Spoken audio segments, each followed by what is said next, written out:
Hey guys! Let me get us logged in. How's everybody doing tonight?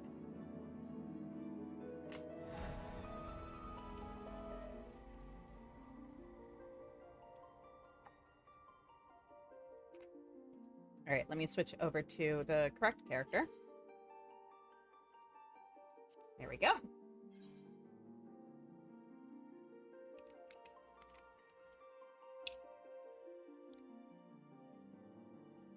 Okay.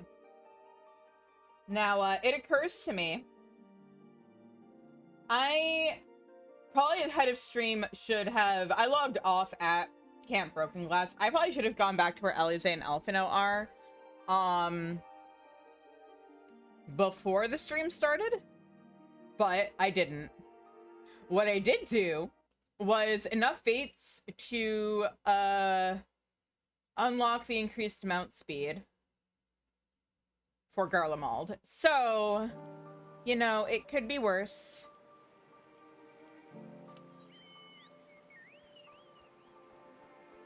And we just gotta waddle on over to the other side of the map.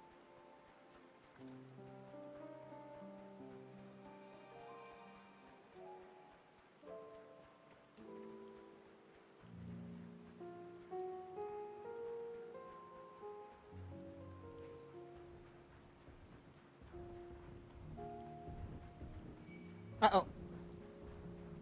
No, leave me alone. I left myself on auto run for like 5 seconds while I grabbed a paper towel, and I immediately got accosted.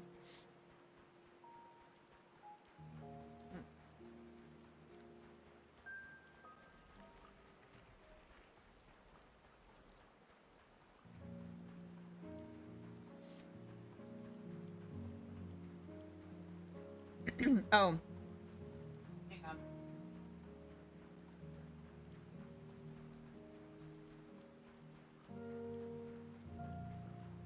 One of these days I'll have a better setup where I don't need to unplug my Ethernet every couple of days so that my Roomba doesn't run over the cord. Today is not that day. Anyway, here we go. Anything to say, Elise? If only we'd had a chance to talk things over. But it's too late now. Too late by far. Okay. Alphino's resolve may be shaken, but he has not forgotten his duty. We have already caused enough harm here. Let us return to the camp before we cause any more. As for those inside the house, we should send someone to take care of them. Someone who isn't us. All we can do now, or for now, is make our report to Lucia, and do everything in our power to prevent the further tragedy. So let us linger here no more. Come.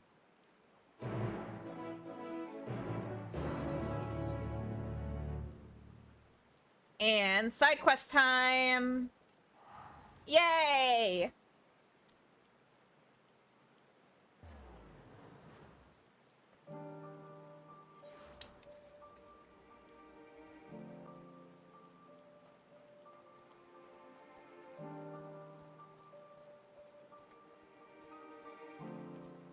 So I grabbed a snack before my stream, and maybe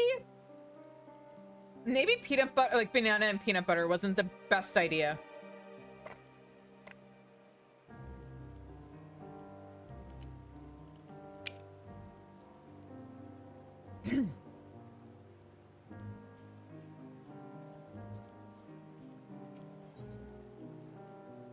With treatment of the tempered continuing apace, who will care for the carers? Could you spare a few moments to assist me? Perhaps. The situation's rather dire, I'm afraid. Even now, our healers continue to treat the Imperial troops encountered on the Magna Glacis, and prolonged use of curative magics has pushed them beyond their limits. To make matters worse, spending so much time around the tempered, with all their raving and thrashing about, takes its toll on their carers. I dare say a few words of encouragement from the companion of Eorzea, or the champion of Eorzea, will help raise their spirits. I also have a few bottles of ether to alleviate their fatigue. Would you mind distributing these among the healers? Yeah, sure. It's kind of the least I can do, right?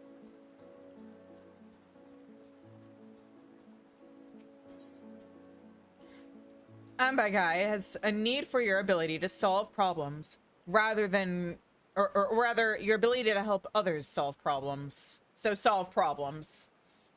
I beg your pardon, but I hear you're a woman of the world. We've a slight problem, and your knowledge might help us solve it. Actually, they came to me first, but when it comes to anything other than the martial arts, I'm unable to provide much in the way of assistance. I did, however, offer to find someone who can, so hopefully I may yet make myself useful.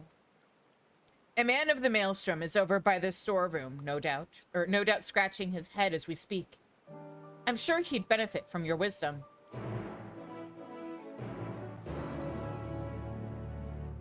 Okay, let's tend to our healers. Oh wait, I should be on not Viper.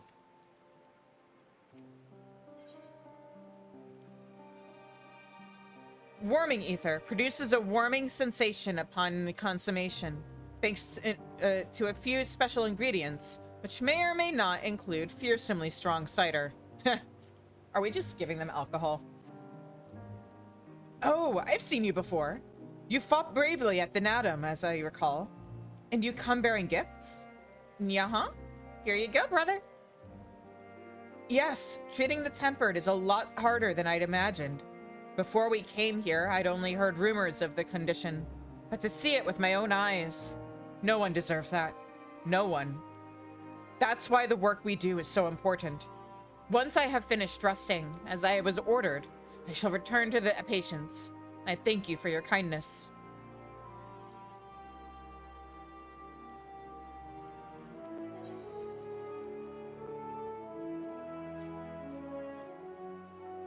The Warrior of Light? It's an honor to meet you. Oh, I'm just doing my job is all. No need to thank me. Well, truth be told, it's beginning to wear on me a bit, or bit by bit. I once lost a friend to tempering, and every time we managed to cure one of the afflicted, I'm reminded of those we couldn't save. If only we'd had a way of treating them before they were... No, I mustn't let such thoughts cloud my mind. And we're all very grateful for the work the Scions, or of the Scions in creating this treatment. For my part, I'll do everything in my power to save as many lives as possible.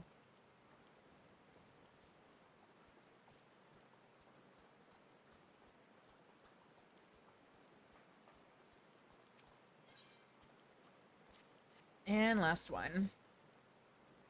Sorry, I was a bit distracted. Do you want to talk about it? You wouldn't believe some of the things I've seen. Those poor bastards calling out to Varus for salvation, wailing out anthems praising the Empire. And then there's the screaming. Gods, I can still hear them. But I mustn't let that stop me from fulfilling my duty. I'll fill my ears with wax if I have to. And once I get this ether down my neck, I'll return to my post.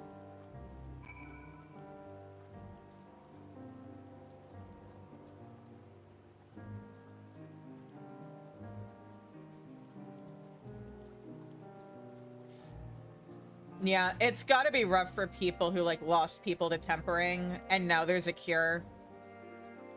But it's like with any other deadly disease. You kind of just have to be glad that other people won't have to suffer the way your loved ones did. Ah, you finished your rounds, then. Did the healers have anything to share? It's worse than I'd thought. Even the tempered we'd seen in our homelands did little to prepare us for the sheer numbers we've encountered here.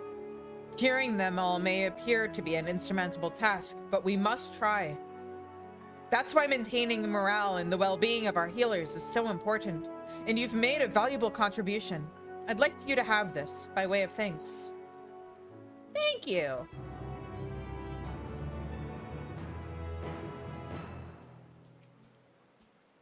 I was told someone would come to help, but I never thought it would be you.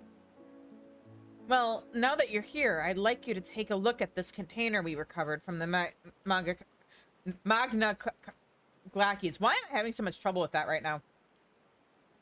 It was one of several, in fact, and though we've succeeded in cracking the others open, this stubborn bugger refuses to yield. All I know is a 4-letter password is needed to unlock it. What that might be, I haven't the foggiest idea. There might be someone around here who either knows what it is or can point us in the right direction. Could you try asking around for me?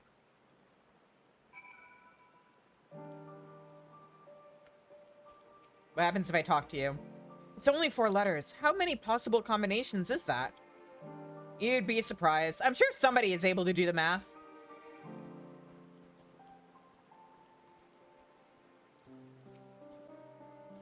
Oh, wait.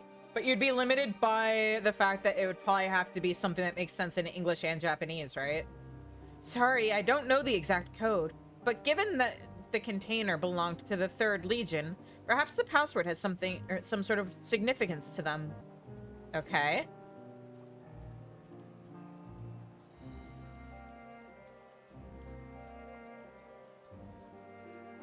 I keep trying to guess like different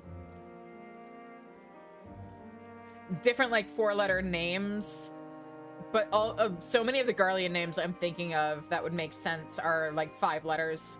Nero's 4 letters.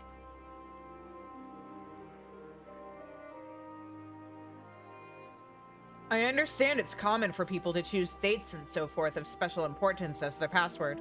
As for the members of the 3rd, nothing springs to mind. Perhaps an anniversary or something along those lines? But it's letters, not numbers, right? Oh, we have somebody who's actually like, hey, what's the password to your treasure chest?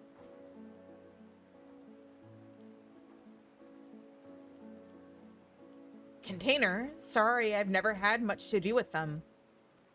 But if you're after clues that could lead you to the password, a little background information on the 3rd Legion might be of use. You're being awfully accommodating. It was formed in the 1st year of Emperor Solus's reign and spent the first few decades engaged in campaigns across the northern territories. On the 42nd year, 142 something? Or in the 42nd year, for its exemplary service to the Empire, it was assigned a new role, the protection of the capital, a far more prestigious position.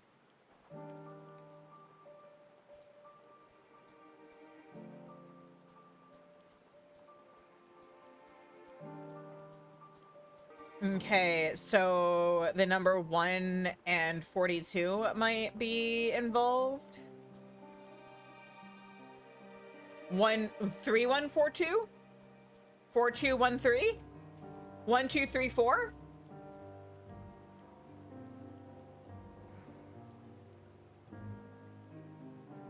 If this belonged to the 3rd Legion, they'd be the ones to pick the password. Most likely make it easy to remember. That information we got about the history of the Legion might be a lead worth following, but we've no way of entering numbers, only letters. Roman numeral 1. Wait, that's it! Garlean numerals! I'm sorry, Garlean numeral 1.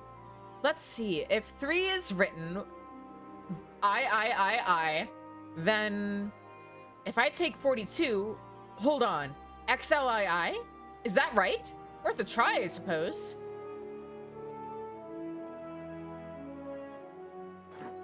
Hey, we did it! It worked! Haha! Now to inspect our treasure. It's a flag. What the bloody hells is this? A flag? Why would they bother keeping a thing like this locked away?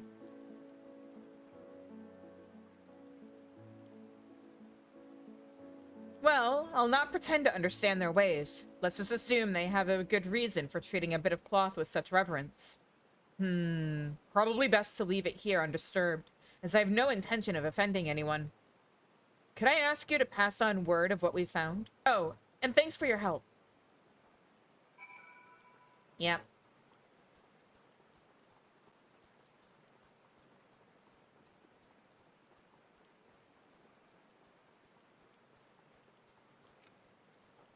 So, has the investigation finally reached its conclusion?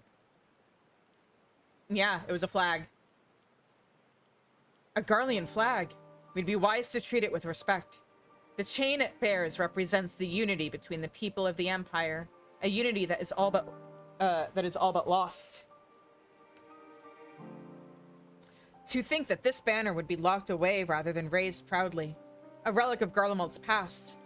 Though they have long been our enemies, to see its people brought so low, Forgive me, I have spoken over much. Though the search did not uncover any resources to speak of, at least the mystery of the locked container can be laid to rest. You have our thanks.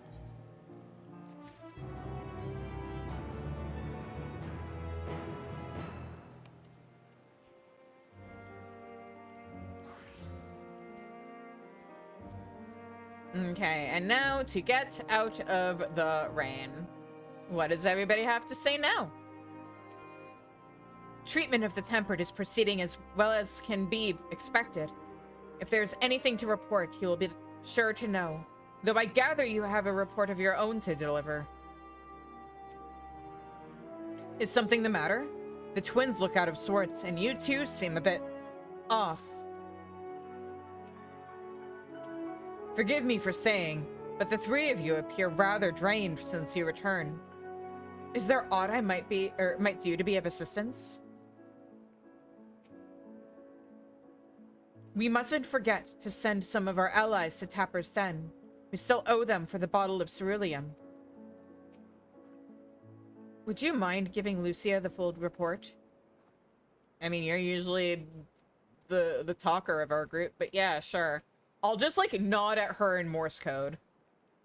Alize and Alphino tell me they have finished their preliminary search for survivors, but refrain from saying much more than that. Clearly, they are reluctant to provide details. Might I ask for your account?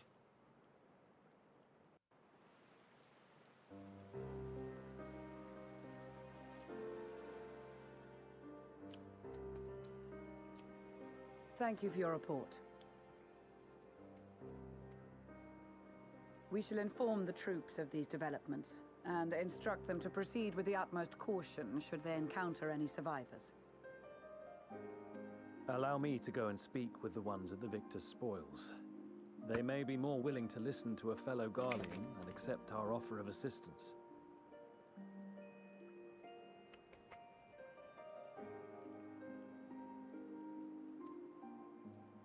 I pray you are right. And though I am loath to burden you any further, should there be an appropriate occasion to speak of Licinia and her sister, please do so.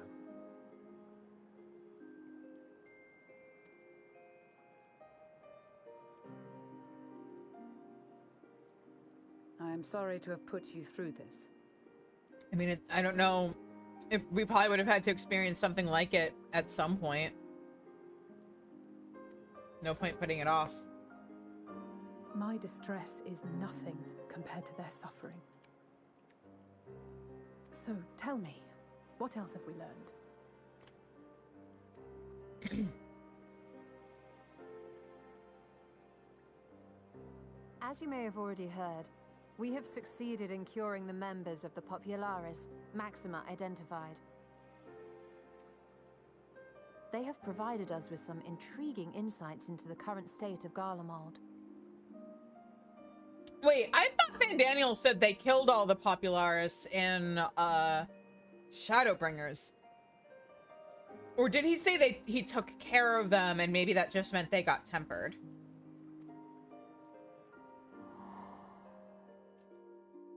The assassination of Emperor Varus was the catalyst for the civil war. Nerva declared his claim to the throne, and his opponents refused to recognize it. Fighting broke out in the capital, where Nerva's Third Legion clashed with the First, who remained loyal to Varus even after his death. Hang on. Why do we never meet Nerva? Let me add that to a certain anything of notes.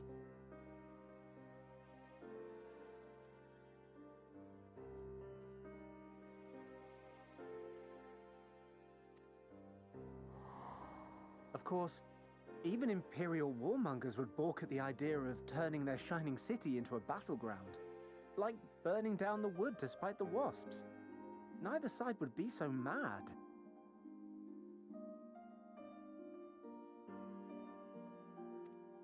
Of course, Arun would use Unless a nature metaphor. something or someone inflame their animosity to such an extent, but act against their better judgment.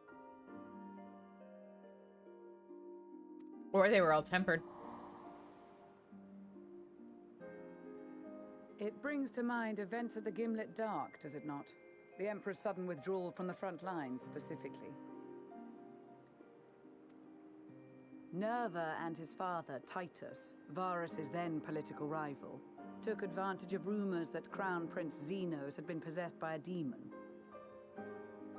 Oh, I didn't realize Titus was still alive. I assumed, I just realized, oh, I assumed he died after he lost the last civil war.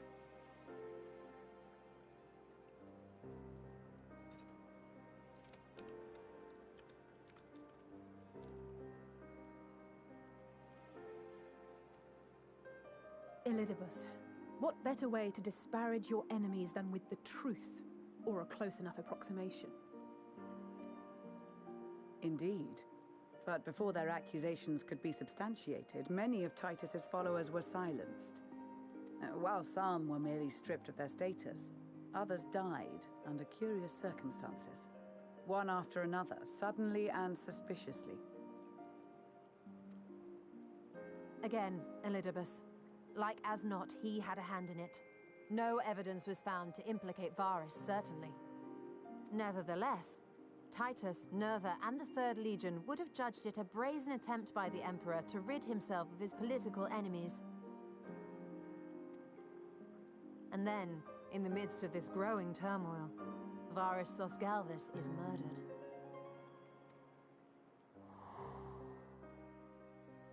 And Garlemald's own prodigal son, Gaius van Belsar, is named the murderer. Shortly thereafter, Nerva claims the right of succession, and in response, the First Legion claims the assassination was part of a coup d'etat orchestrated by Titus and Nerva.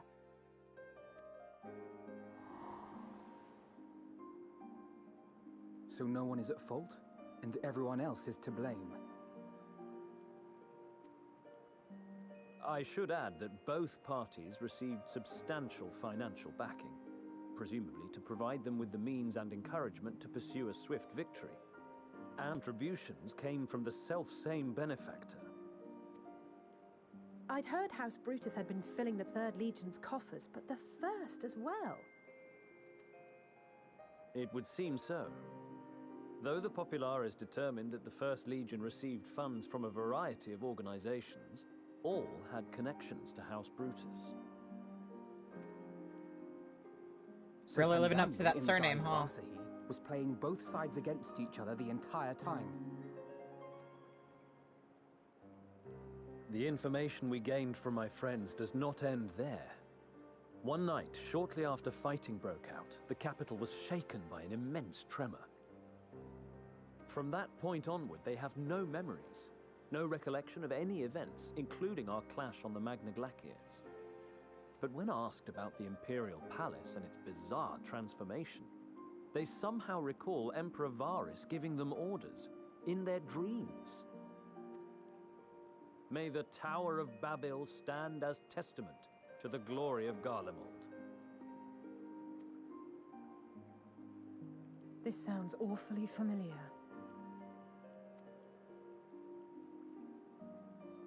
We have something to show you all.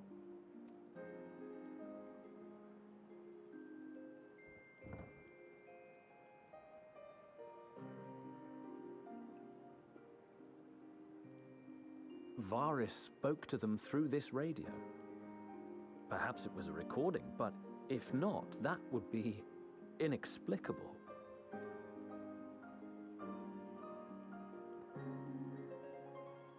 We are of one mind, then.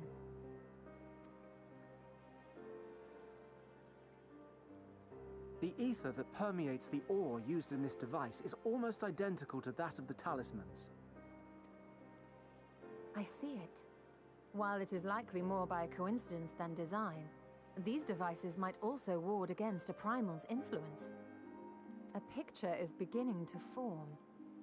If the tremor felt throughout Garlemald was a wave of ether emitted by a primal, then while those within range would have been tempered, those huddled around a radio desperate for news concerning the Civil War would have been spared. Nia kept it close. Doesn't My friends, I must speak with you. doesn't that mean that the people we left at the mansion might be in trouble? A young man was caught trying to steal our supplies. He is a soldier of the Iron Men, we think, but one who has not been made thrall. Thankfully, Magni restrained him before blood was spilled. The stranger is outside if you wish to ask him questions. Magna used restraint? I think we do.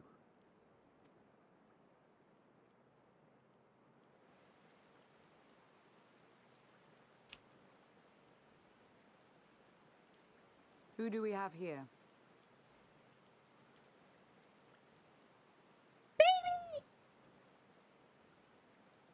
Garleans? Traitors to your homeland! Have you no shame?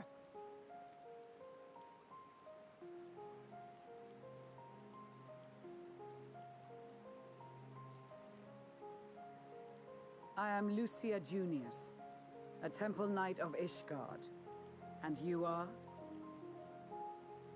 She has her third eye covered.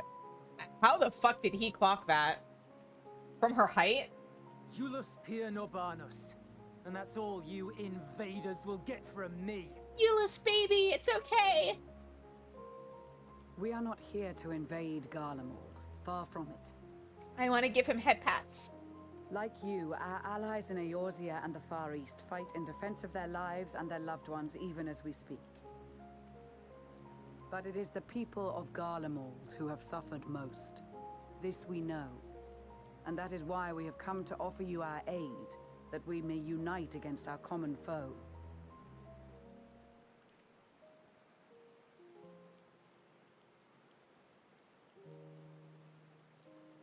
Whether you believe me or not, those are the facts. Now, answer me this. Why would a proud soldier of the Empire be reduced to stealing? The situation must be dire indeed for you to go to such lengths. It is supplies you seek. We would gladly share ours, or turn a blind eye while you leave with your spoils. I will not negotiate. My commander will determine how to deal with you and yours. If you wish to treat with him, I will take you, but no more than 3.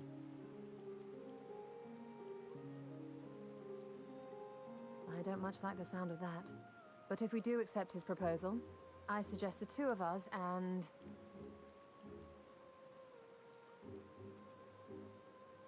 Please allow me and Alize to act as envoys. May I ask why?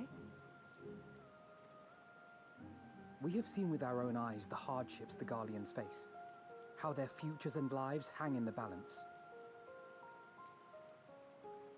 It's not the warmest invitation, but it's an opportunity to prove our intentions true. Maybe not a chance to make things right, but a chance to make them better.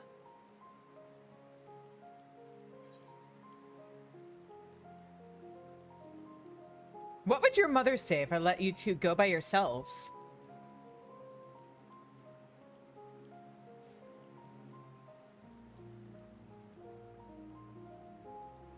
I can see that persuading you otherwise is a lost cause.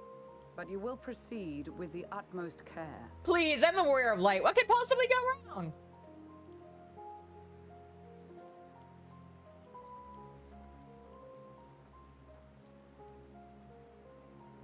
couple of children and what? A sellsword? Is this an insult? Not in the least.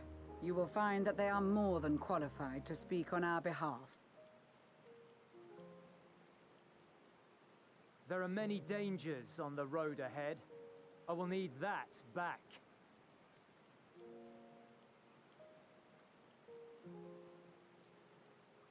He's so ingy. Oh, Ulysses. In case it isn't clear, I love this boy. I wish he was in the story more.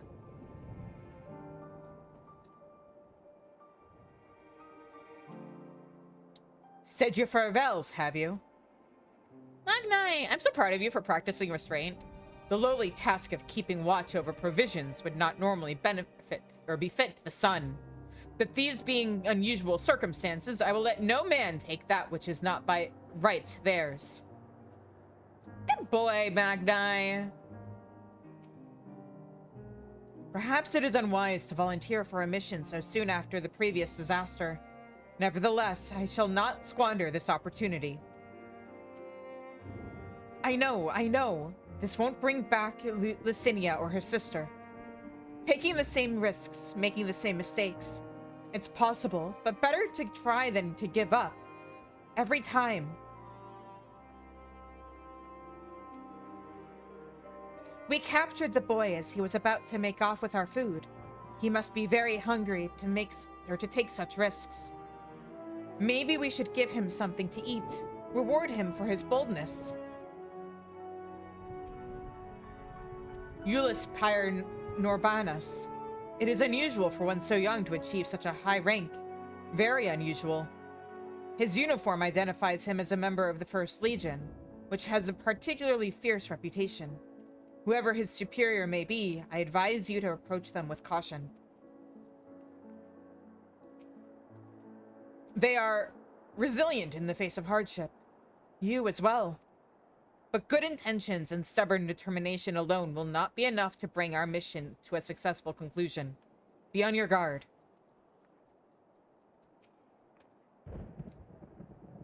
I worry they are not in the best state of mind to volunteer for this undertaking, but what's done is done. I know you will take good care of them. And yourself as well, I trust. You know me, I'm famous for taking good care of myself.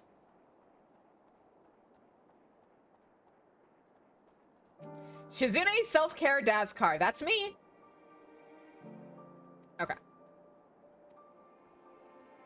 So everybody else is just probably having the same dialogue as before.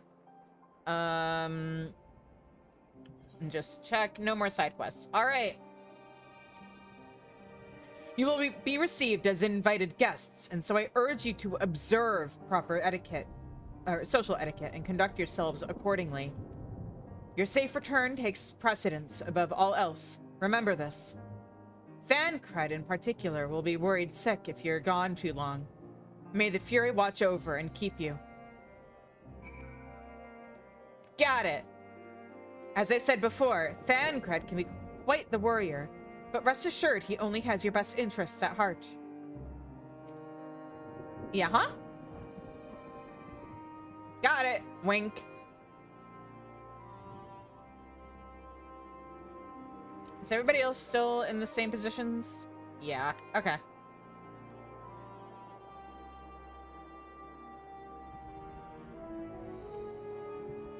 Are you and the children ready? I will explain the route once we are outside your camp. If anyone attempts to follow us, we will judge it an act of hostility. We will not hesitate to take appropriate measures. I would expect nothing less. You have our full cooperation.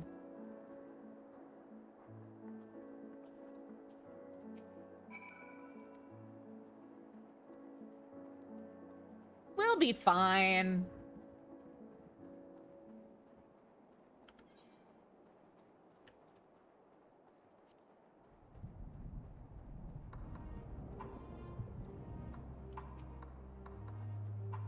Where do you think their headquarters are? I assume there are a few others beside him, and this commander he mentioned. We will do only as instructed. After all, this is what we have been striving for ever since we arrived. All right, this is far enough. Listen carefully. We head over that hill, then follow the road until we reach Liminal's Station 4.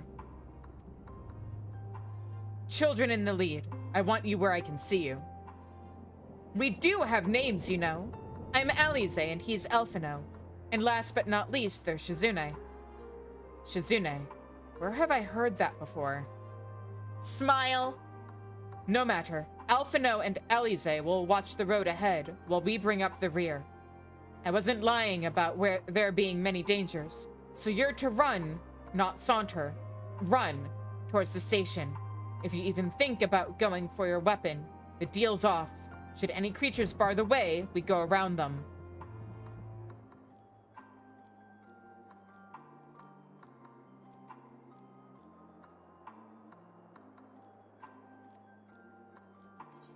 All right, let's go. If it's a conversation you want, save it until we've arrived. Twins, come back. I can't lose sight of you.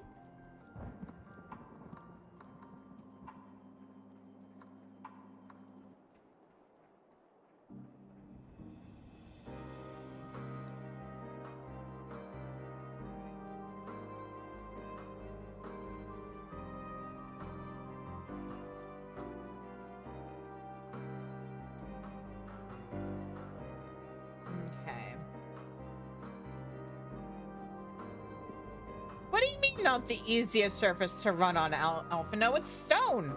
I mean, it's covered in ice. Is there black ice on here? You'd think they'd give it a shiny texture if there was.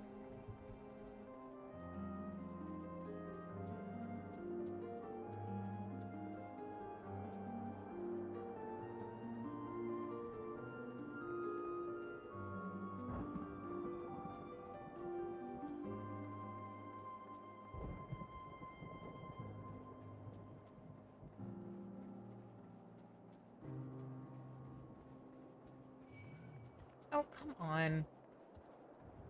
Nope, we're ignoring it. It'll lose interest eventually, right?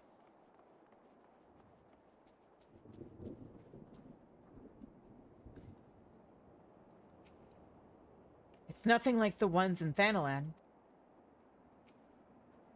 We're here, I think. Is this not just a normal-ass train station?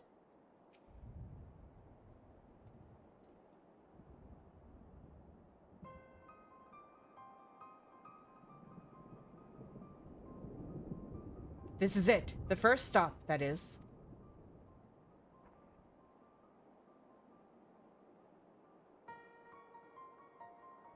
Good. It looks like your friends knew better than to follow us. Or they are good enough not to get caught by you. Are these your headquarters? No. We're stopping here so I can check for pursuers. Since it appears you've kept to your side of the bargain, we can carry on.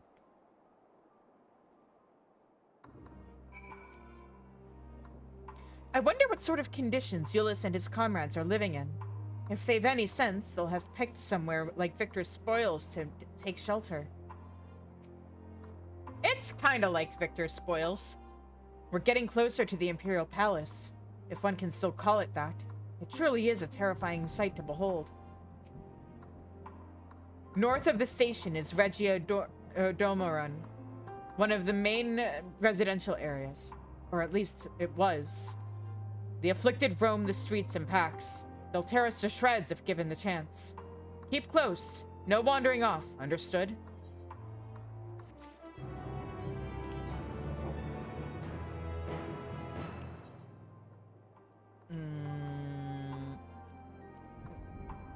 New shoes. I'll equip them once we actually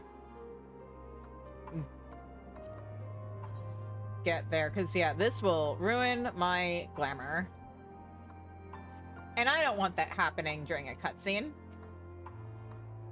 Yeah, okay. From here, we'll be heading northeast, keeping to the left of the railway.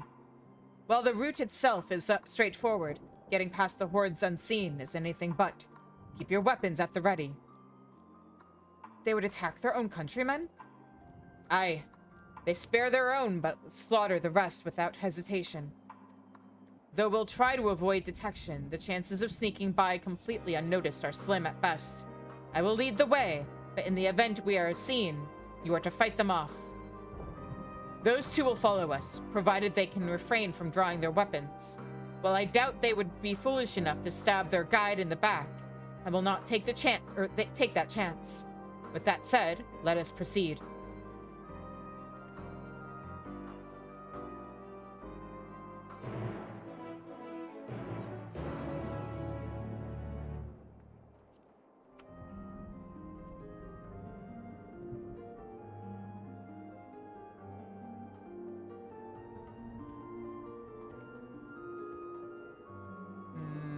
Aha. Never fear, I am here.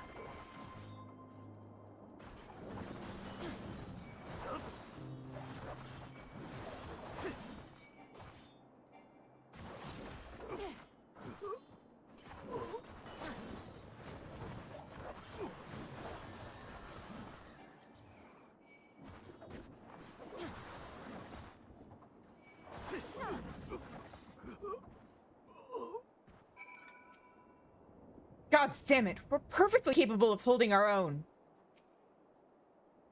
We must stay alert. I see why your comrades chose you. Euless, our contingent has a cure for the afflicted, or tempered, as we call them. Your people would need to be taken into custody that we may administer the treatment, but they would eventually regain their sanity. Is that so? For all I know, your treatment would simply force them to forsake one master for another. As far as I and my legion are concerned, they are no longer our people. They are beyond saving. Those who thought differently and tried to reason with them were butchered for their bleeding hearts. Come, we have to keep moving.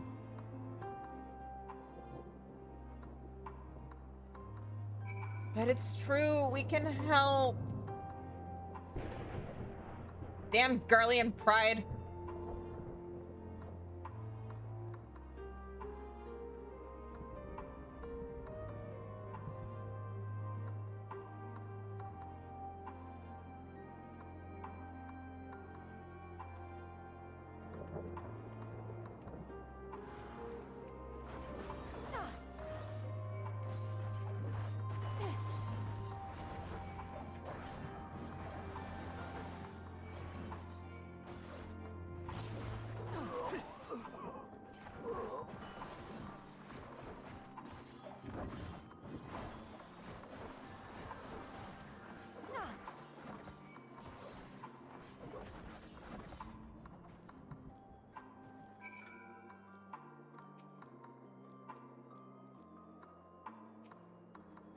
I hate to watch you bear this burden alone. Looks like we're not being followed. We will continue onward.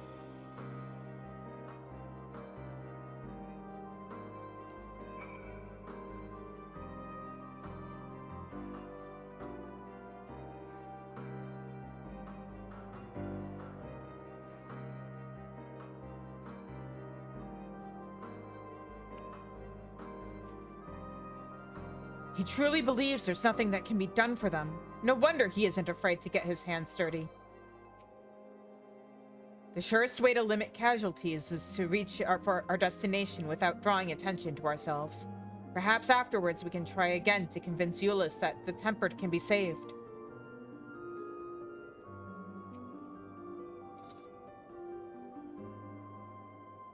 I meant what I said. These people deserve only death. I stayed my hand before only out of a desire to remain undiscovered, and that is still the higher priority. We should continue to avoid any unnecessary confrontations. Keep following the railway.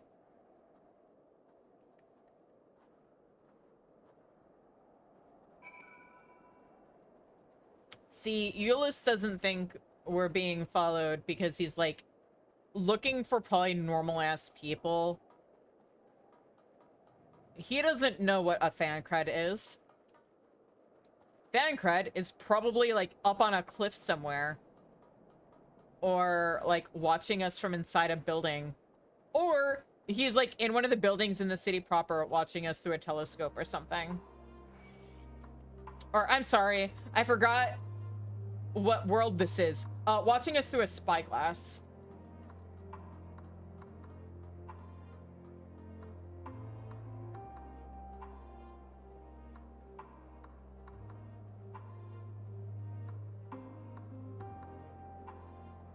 But you told me to follow the railway. What are you doing over here? Oh, poor bastards.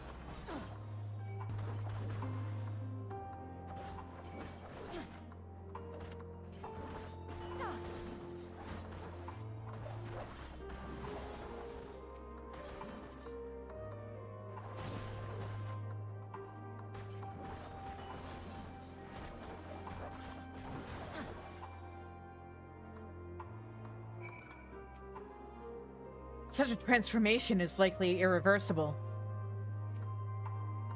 To think they were once ordinary people.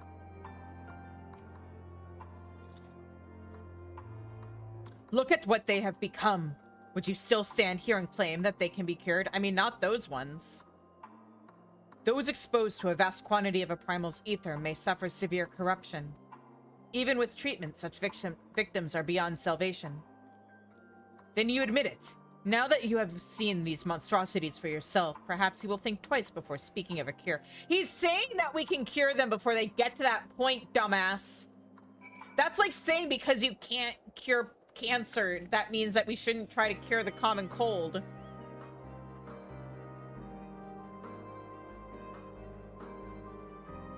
Or, better example, just because somebody, like, there are some forms of cancer that aren't curable doesn't mean there aren't others that are treatable.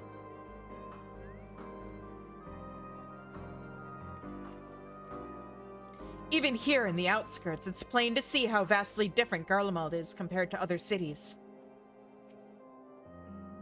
Though I wish there was another way, I thank you for keeping us from harm. We're almost there. You have kept your side of the agreement, so I will keep mine.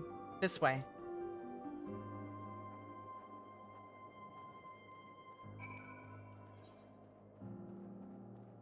Oh yeah, we're not far enough into the story for the Chocobo Keep to be here yet.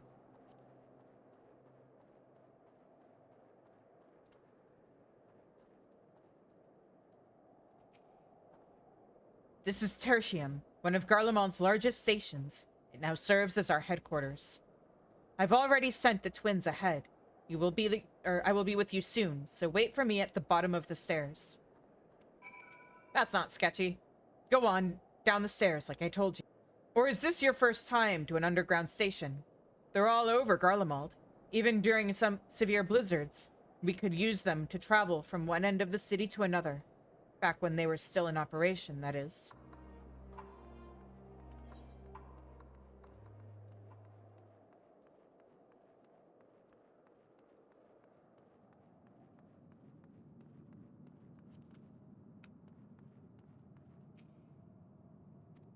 She clearly has no intention of speaking with you. Oh, I forgot about this part.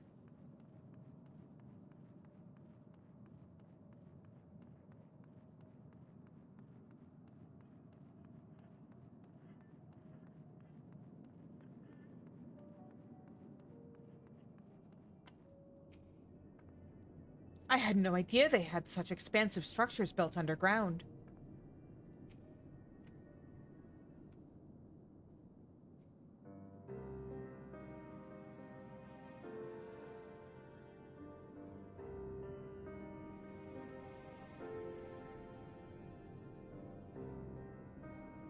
It's plain to see why they chose this as their base of operations.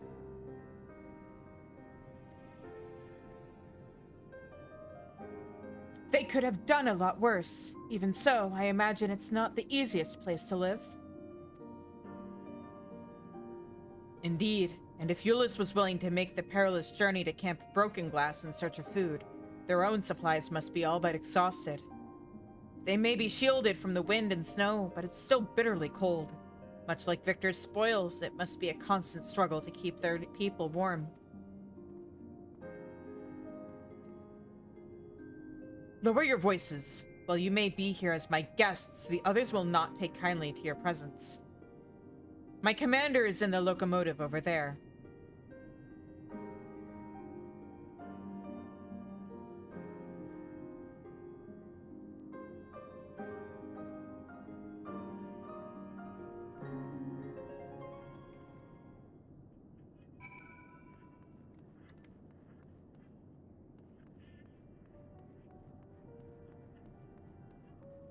Are any of you gonna talk to me? Nope. Okay.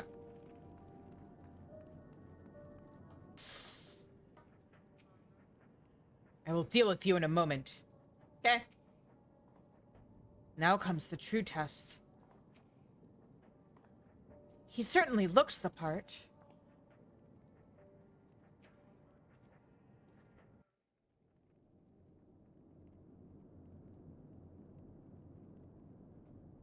These are their chosen representatives.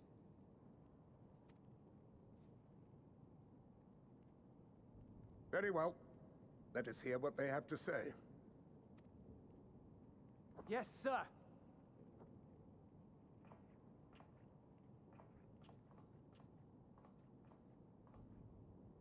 I present to you our commander, Lord Quintus Van Kina, Legatus of the First Legion. The first? I had no idea you had survived.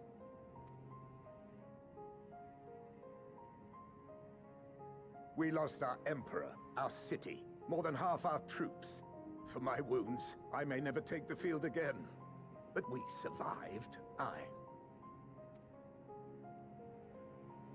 In a manner much to your liking, I dare say. Not really. We have no intention of adding to your misfortunes, nor do we bear you any ill will. Spare me. Though you children may speak in earnest, overtures of peace ever ring hollow in my ears. So long as man stands to profit from his neighbor's suffering, war is inevitable. Driven from our ancestral homeland into this blasted waste. Yet still you yearned to rob us of our paltry scraps. 'Twas only with Magitech that you learned to keep your distance. Though we knew it was only a matter of time before you regrouped and returned. Conquest and empire were our only defenses. Emperors Solus and Varys understood this, and through their campaigns saw us grow and prosper. Much blood has been spilled in Garlemald's name. Aye, it's between yours and mine, then it is hardly a choice at all. I do not deny that a great many conflicts throughout history were driven by the desire or necessity to gain by another's loss. That is not why we are here. Nor have we come to petition your aid in the war with the Telophoroi, grave though that threat may be. Our purpose is simply this. We wish to help you. Let us help you. If there is aught that can be done to ease your plight, we would be glad to do it. Perhaps you would.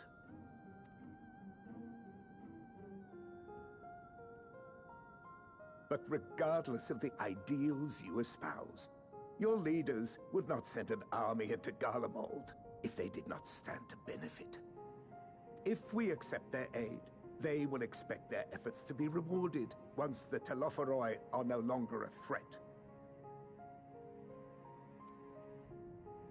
And after compensation and concessions, the great empire would be brought to heel. Her enemies rejoice at her downfall. Our third eye, a mark of shame. Buddy, look around you. Your empire's gone. We won't stand idly by and let your people be humiliated. And we're not alone in that. We only want to make a difference, to make this world of ours better. Surely you can understand that. What I'm trying to say is, there are so many people who just don't care about making you suffer. And maybe that's almost insulting after all the suffering you feel the world has subjected your people to, but believe it or not, that's the truth. And now we're here, and all we're asking is for you to tell us what you want, what you hope for. So much blood has been shed, so much lost. All because of this endless war. Who wouldn't want to end it? Can we not work together to face our problems as one?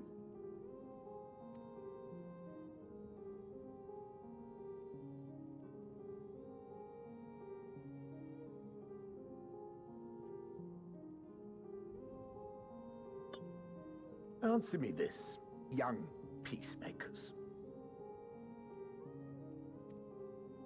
If a world without conflict is your desire, why reject the unity and prosperity of Garlemald? Because a world of conflict through subjugation isn't a world without conflict, my dude.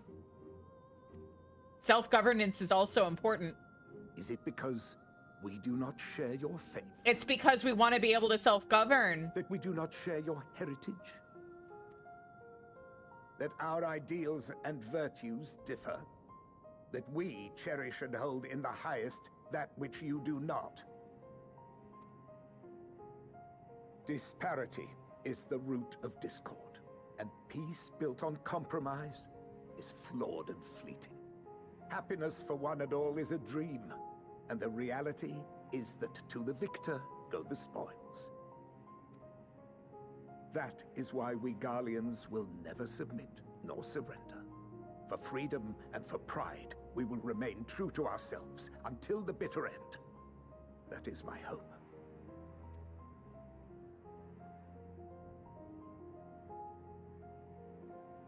It seems there is nothing more to say on the matter.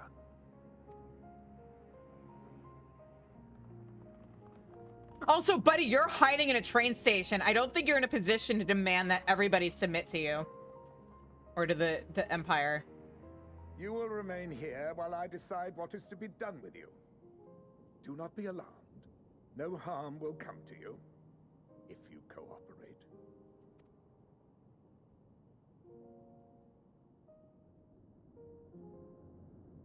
We will not resist. However, as your guests, I ask that we be allowed to speak with the other members of your group. As you wish. I had no intention of locking you up, as by dawn you would be frozen stiff and you're no good to me dead. You are free to move on, but there is one condition. Collar them.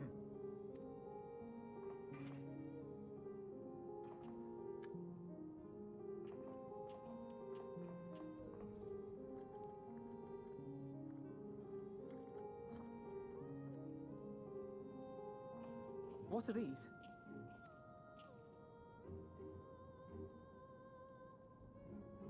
Incentive.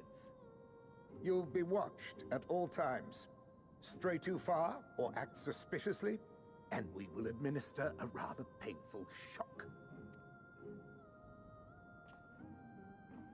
Stop. Keep away from that one.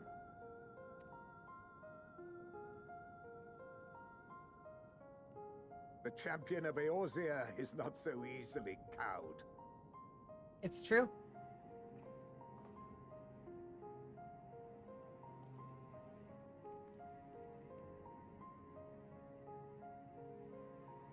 Even if she allowed herself to be collared, the shock would be no more than an itch. No. If she refuses to obey, we will activate the twins' restraints instead.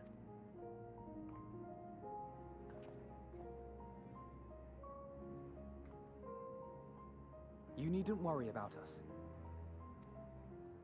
We'll forget we're even wearing them soon enough. Even now, you still... Why go to such lengths? What is it all for? Because even the most bitter adversary can one day see reason. On the coldest, blackest of nights, meager though it may be, we must share the warmth of our fire. Man,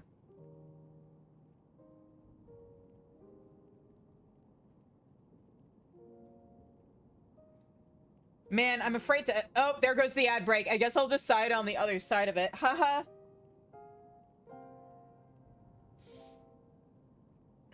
I may or may not be working on a super special project for the channel, so let me see if I have an update.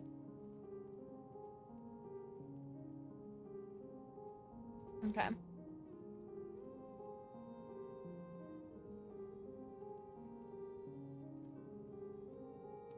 But yeah.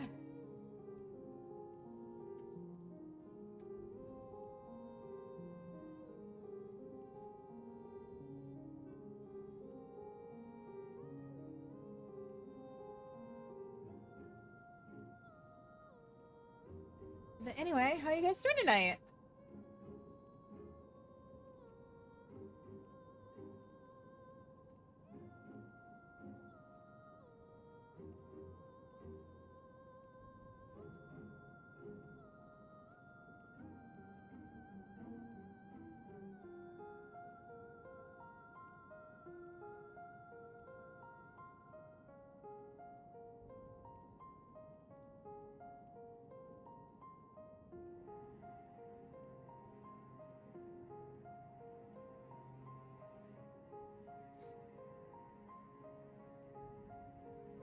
I'm probably gonna use this ad break just to get up and walk around and stretch. Ooh, I should probably refill my water too. So, yeah, I will be back.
All right, welcome back, guys. Okay, what do I want to pick? Even the most bitter adversary may one day see reason, or I'm gonna go with this one. On the coldest, blackest of nights, meager though it may be, we must share the warmth of our fire.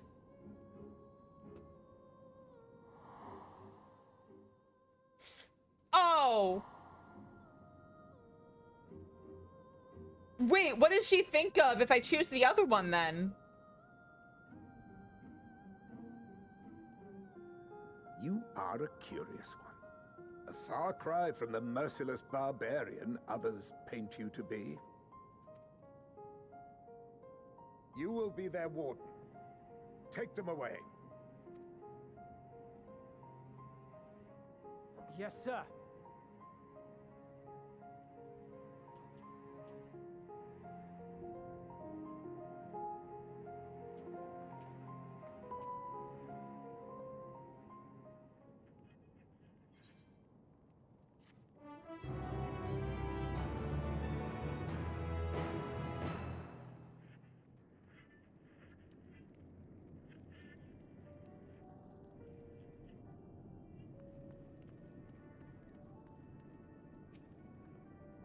I have to remind myself not to touch it, even if it starts to itch. I'd rather not set it off by accident. Anyway, enough about that. Let's learn what we can from the refugees. It will take time, or it will take more than a trifle such as this to deter us. Compared to what Garlemald's people have suffered in recent days, these collars are a minor inconvenience.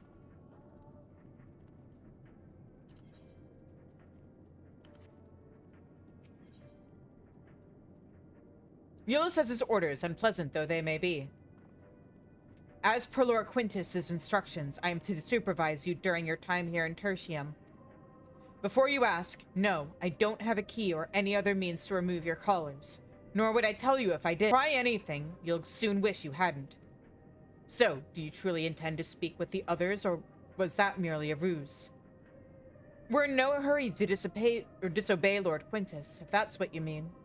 Or perhaps you doubt the wisdom of his decision.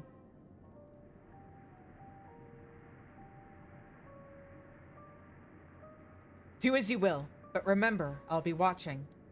If I catch wind of you doing anything untoward, trying to trick our people into turning their coats and the like, those shock collars will be the last or least of your worries. Understood? Though we're somewhat compromised, to put it lightly, let's not waste this opportunity. I suggest splitting up and learning what we can of their situation. And above all else, don't use magics of any sort.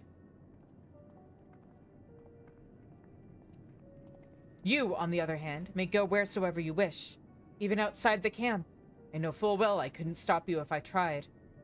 But do not forget, if you do anything to endanger us or our interests, Alphino and Elise will pay the price. Don't worry, we'll make you love us. You heard what I said. Don't make me repeat myself. Okay, number one most important. Oh, right, I have to... Actual number one most important, because I forgot earlier. Let me... No, don't look! They're down here. There we go.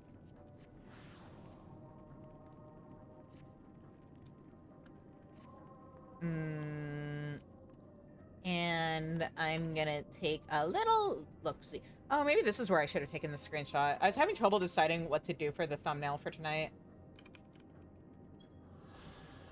Tertium. Tertium is the third, of course, station along the rail network, which serves in the imperial capital of Garlemald.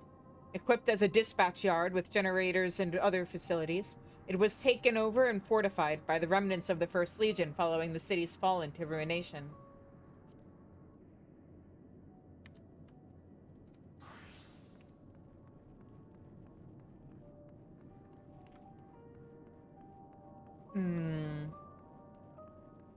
Let's see here. Are any of you guys going to talk to me?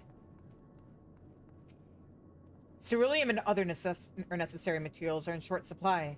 I'm not sure how long we can last on the stores that we have. You'd last longer if you accepted our help.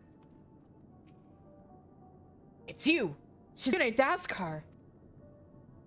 I served under Lord Gaius in the 14th Legion. I was there on the night the Praetorium fell. You and your adventurers, you killed them. My comrades, my friends. Swept them aside in their dozens, as though they were nothing to you. I mean, it was self-defense on our part. And maybe I am too. Just another faceless enemy to be cut down. But it won't be long until our countrymen return. Until you get what you deserve. Mark my words.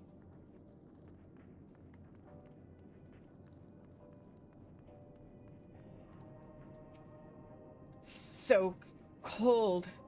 This young soldier is on the verge of losing consciousness. Oh, man. Can I give this a boop?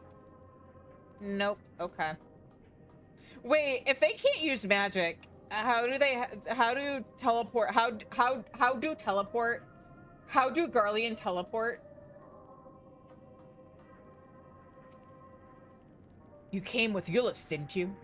Well, whatever business brought you here, you'd best keep your hands off that aetherite. It's deactivated, but I'd rather you didn't mess about with it.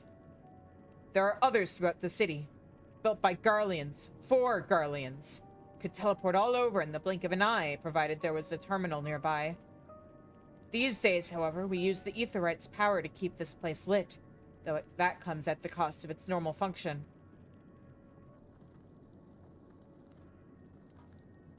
Yeah, how do Garleans teleport? They can't use ether. Like, that's the whole thing. They can't use magic. Do you work? We've not the resources nor inclination to accept slights of you. Be gone. Interesting. What about you? The material stored here is the property of the First Legion. If you think we'd share it with the likes of you, you're very much mistaken. It's fine. I can repair my own stuff. I know who you are, the so-called champion of Eorzea. Come to gloat, have you? I'll wipe that smirk off your face. By the blood of our fallen compatriots. I swear I'll... Ugh. Damn. Tore the sutures. Of all the times. I mean, buddy, even if you were in tip-top shape, you probably couldn't do much against me. The worst of the lot within striking distance, and I can't even muster the strength. If it weren't for the third bleed in us, we'd be the end of you. Vergilia's treachery nearly cost Lord Quintus's life, but we made our escape, took shelter in a mansion, tended to the wounded as we prepared to strike back, and then night fell and we gathered around the radio. Then the roar, the terrible roar. The capital was in chaos, but we were spared. If you can call this a mercy, mind intact but body broken, a soldier in name alone. I'll cut you down where you stand if I could, or I'd cut you down where you stand if I could. Murderer. Sure. This radio is the same model as the one used at Victor's spoils. Perhaps it is what saved the soldiers here from being tempered.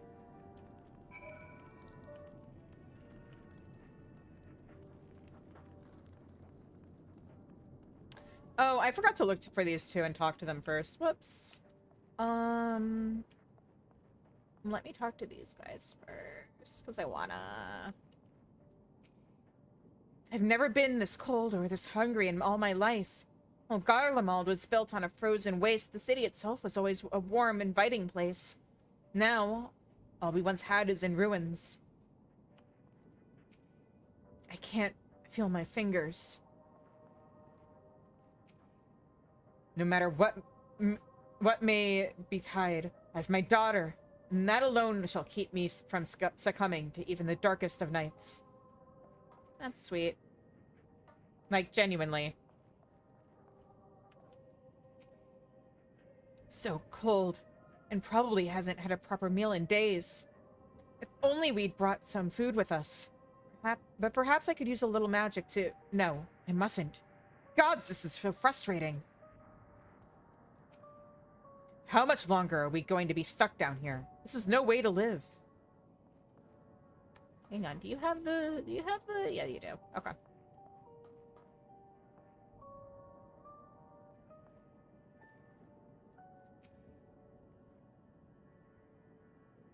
Did you learn anything of note?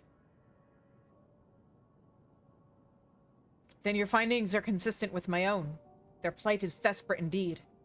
The sick and injured are our greatest risk. Without warmth and proper nutrition, I fear they will soon perish. I realize there is precious little we can do for them at present, but I cannot bear to see them suffer. Please, will you help me tend to them? I'll try. Do you have anything else to say? There are several people in the next carriage I have yet to speak with. Could you start there? Yeah. Anything new from Alize? Nope. Okay. Ah.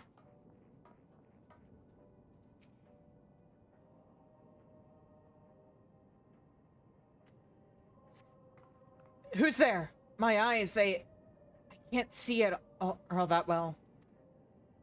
Thank you. The numbness has subsided a little. But I know I won't last much longer. You should look to the others who can still fight. Give them my ration. If me going hungry means someone else lives to see another day, so be it. At least I can still serve in that way. Would you stay with me a little longer? Hold my hand. Yours are so much warmer. Oh, man. No, you're not who I... Okay.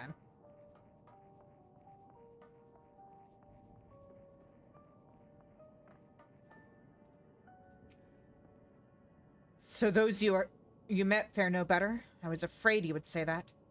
I know we were warned against meddling in their affairs, but we can't leave them like this. Perhaps we might gain permission to have the contingent deliver supplies? Quintus may have made his feelings on the matter quite clear, but even he must recognize they are not in a position to refuse help. Maybe Euless could persuade him, though we'd need to persuade Euless first.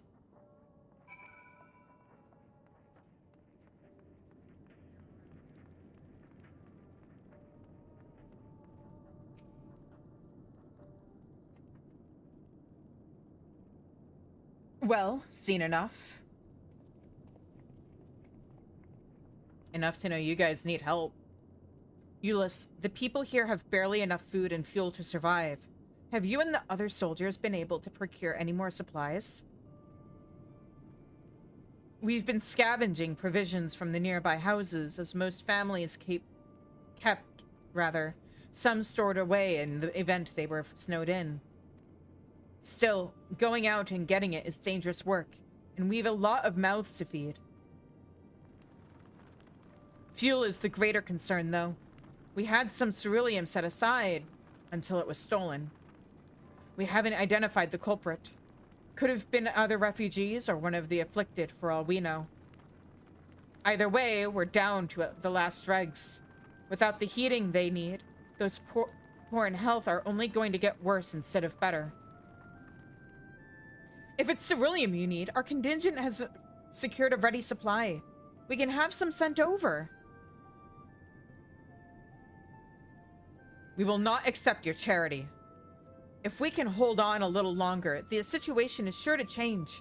Aye, everything will change.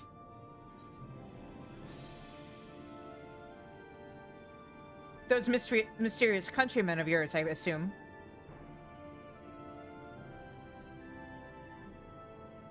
Heard something of it, have you? Well, from what I've seen, there's little you could do to interfere, so there's no harm in telling you. One of our scouts spotted a hooded man issuing instructions to the afflicted, or in the bastard's words, loyal servants of the Telepharoi. Then he made his way inside the Imperial Palace, or what stands in its place. We'd identified the seat of the enemy's power, we realized. Lord Quintus dispatched a messenger to the 5th or 10th Legions saying as much, and instructing them to join forces with the provincial legions, to prepare for a combined assault on the Telepharoi. Once our allies arrive, your contingent will be sent running it for the hills. Then we shall reclaim the capital by our own hand.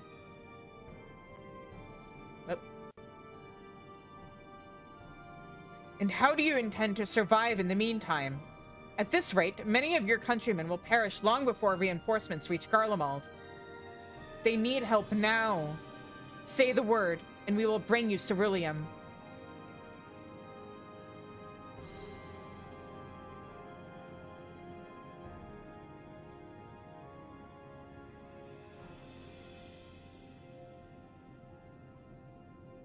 I will speak with Lord Quintus.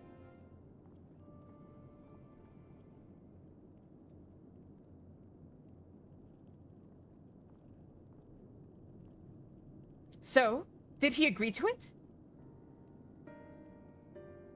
No, he will not place Garlemald in the debt of her enemies. I have, however, been ordered to search for ceruleum outside. As you are under my watch, you will come with me.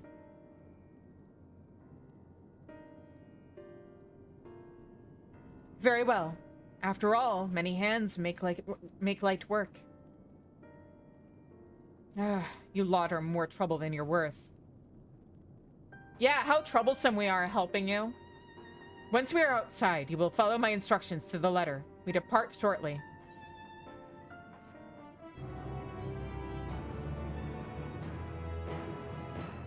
Ash, hi!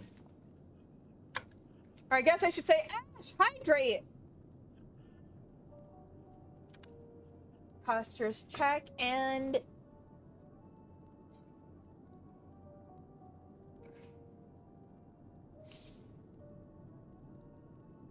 Okay, look, it's little baby Euless. He's so angry right now. He's such a little ingy boy. He's like a little feral cat that eventually is gonna love us so much, but right now we still have to, like, bribe him with churros into letting us pat his little head. Although this is hardly the solution we had in mind, it will have to suffice for the time being. Without our healing magics, there's little we can do for these people beyond offer words of encouragement. But this way we'll be able to offer them tangible assistance.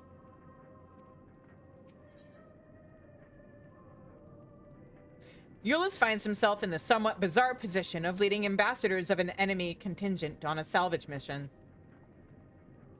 We will begin our mission, or our search for ceruleum in Regio Urbanissima. It goes. The first location is Forum Soleus, a park to the northwest of the station. You are to remain close at all times and act only as ordered. Follow me.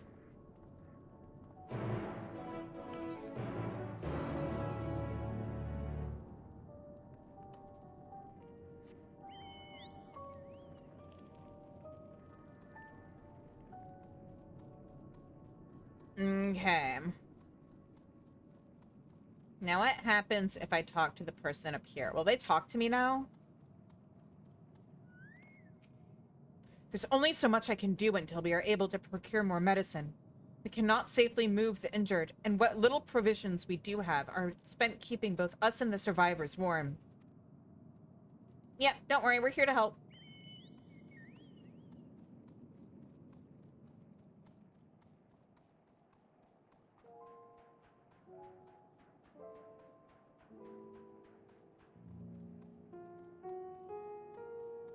Oh! Ether current. Ether current, ether current, ether current. I guess I can wait until after we start this quest. To think this macabre graveyard for War Machina was once a park.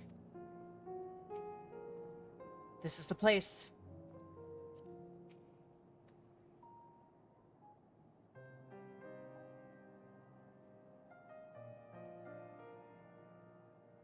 So, this is the park. I'm surprised they found space for one amongst all these buildings. Actually, the recreational areas came first. The houses were later built around them. A healthy society requires communal spaces for children to play and adults to socialize. This park was named after the founding father of the Empire, the great Solus Galvus.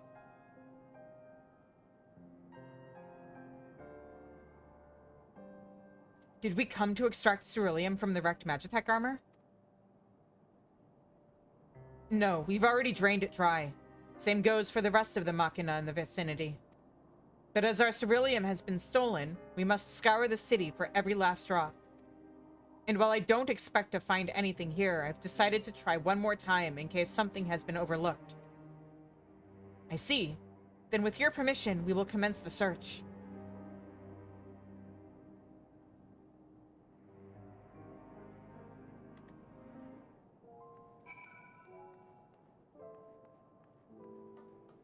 I could see a scenario where if Y'shtola had come with us, she would have accidentally pissed somebody off.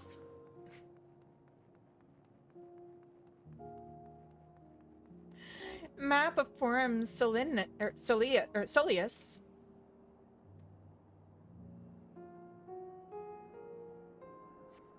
Several points of interest are marked on the map of Forum Soleus. The pond, children's play areas. To your knowledge, however, none of would require the use of ceruleum.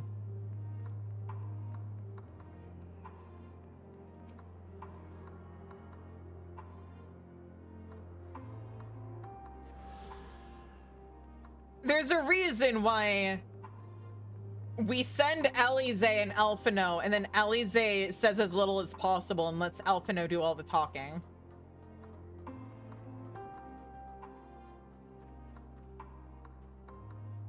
Ooh. I kind of related. I saw a very funny post on Tumblr a while back. That was talking about how, like, Alize's actually as, like, oblivious rich kid as Alphino, but she keeps her mouth shut and lets Alphino make comments, and then if people make fun of him, she knows to continue keeping her mouth shut. I don't imagine there would be much need for Magitech in a park of all places. But then again, I wasn't raised in Garlemald. They may have uses for ceruleum I've yet to consider.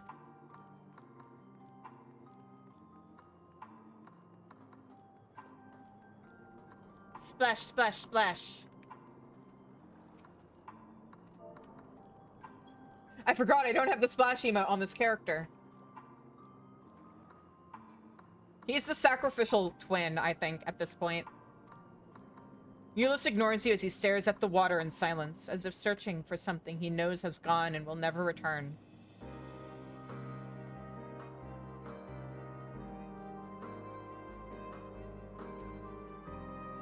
This, whatever it is, appears to have some sort of symbolic meaning relating to this park. Even though the place is named after Solus, it doesn't seem to be a statue of him. Well, at least not anymore. Maybe it was once a fountain? Or somewhere the man himself used to sit. Not that it would matter, even if we knew, but I can't help but wondering.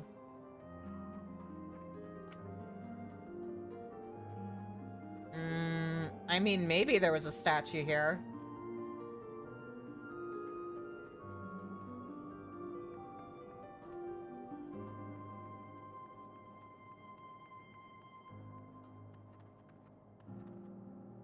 Did anybody else do this when they were kids? Climb up the slide? Go the wrong way up the slide instead of going, you know, upstairs and then whee!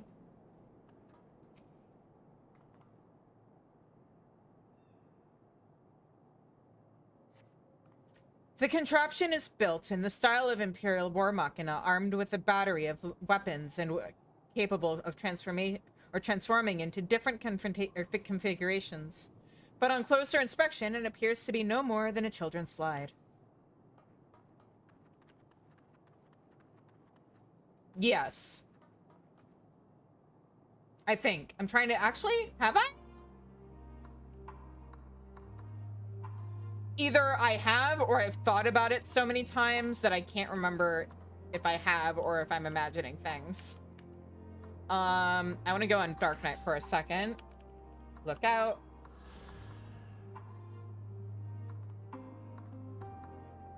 It was in this square that Emperor Solus inspected his troops before embarking upon his second campaign into the Far East.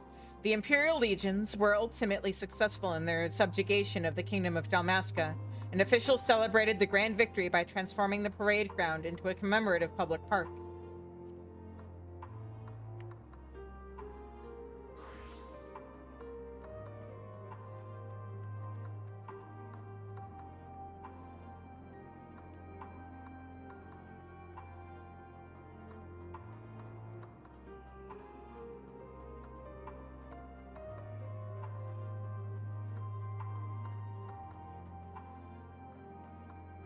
Okay, I guess we just have this left.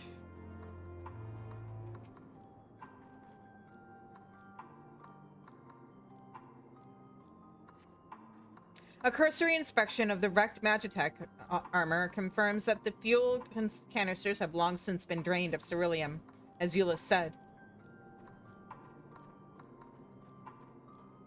Oh, I still have one more to find. Oh, here we go.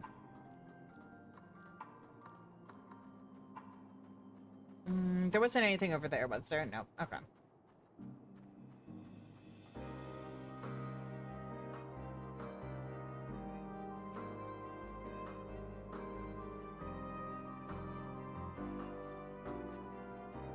Though rather small by Garlean standards, the structure is reminiscent of a merchant's stall. Perhaps it was built for children to play at shopkeeper. There is nothing inside resembling Magitech or any other devices that would be fueled by ceruleum.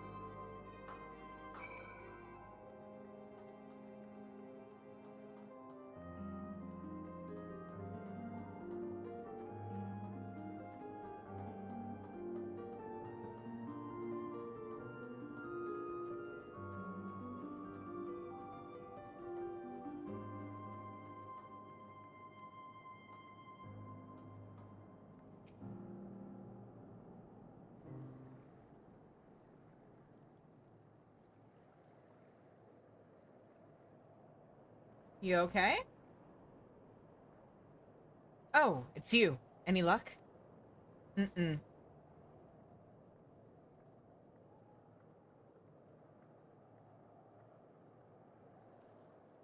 There's no sign of any ceruleum. Hardly surprising, but disappointing nonetheless. I couldn't help noticing you gazing at the pond. Is something the matter?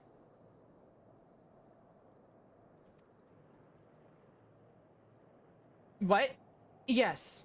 I mean, no, It's just, I used to bring my brother and sister here to play. The pond was heated to stop it from freezing over. So like all the other children, they just had to wade in and splash about. Would have stayed there if I didn't drag them out. We'd be sopping wet when all was said and done. Every time. And every time, when we'd get home, Mother would scold us, saying we'd catch our death walking around like that. The pond was heated. With a cerulean-powered heater, by chance? I suppose it must have been. Come to think of it, I remember seeing engineers changing out a tank beneath the hatch. But that was a long time ago, when the water still flowed clear and wasn't this brackish muck. We can't see a thing, and I can't remember where the hatch might be. With the machinery most likely broken, the amount of filth in there is probably the only reason it hasn't frozen over. I'd wager it's still unbearably cold, though. Can't be worse than the waters in Quarthus. Euless, what are your thoughts on magic?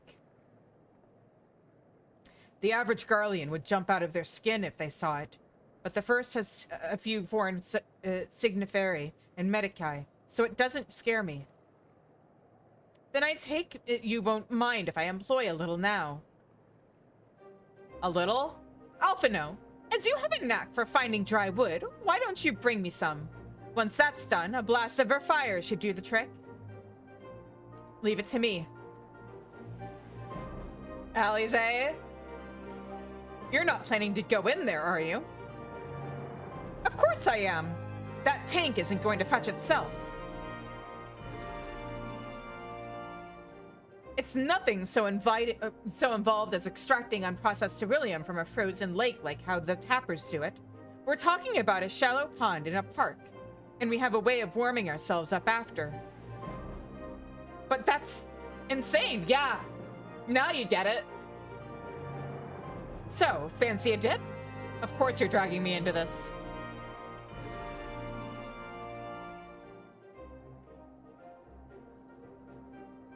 Ugh! Step aside while I drink the pond dry, that way we'll find it in no time? No, absolutely not. Shizune she has a sense of, like, self-preservation. A little friendly competition might make things interesting.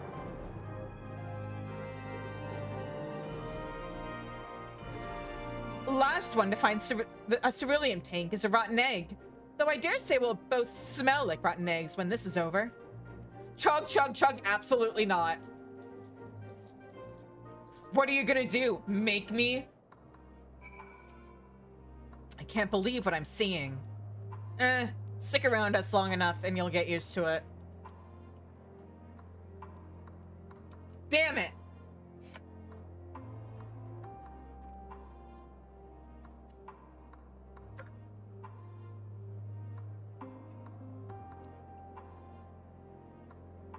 There.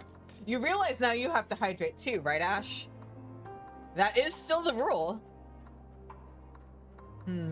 Alphino is nowhere to be seen while he engages in his firewood gathering duties. So... you already said you can't believe what you're seeing. Gods be good it's cold. Perhaps we should have listened to Euless after all. Too late.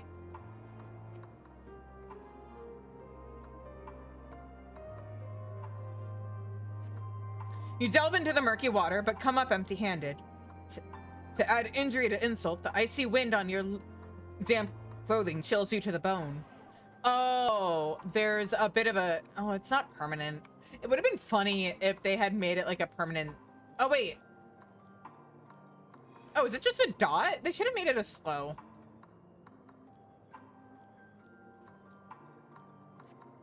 Beneath the water, your fingers catch on to what you think might be a handle. I found it! Huzzah!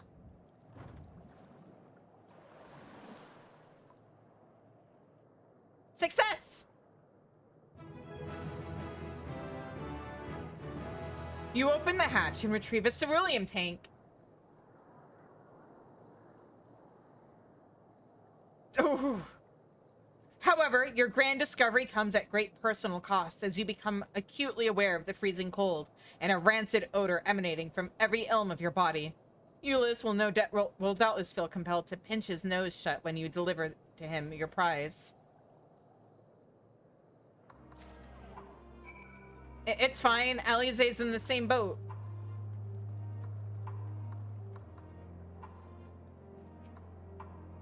You've found it. Humph. There must be another one of these around here somewhere. I mean, it's possible. Did you find anything? I hope you did. Uncovering hidden treasure is an adventurer's bread and butter, though one is not normally required to go elbow deep in ice-cold, stagnant pond water to retrieve it. Nevertheless, many would choose that over mowing down hordes of slavering beasts or solving annoying puzzles. I like annoying puzzles!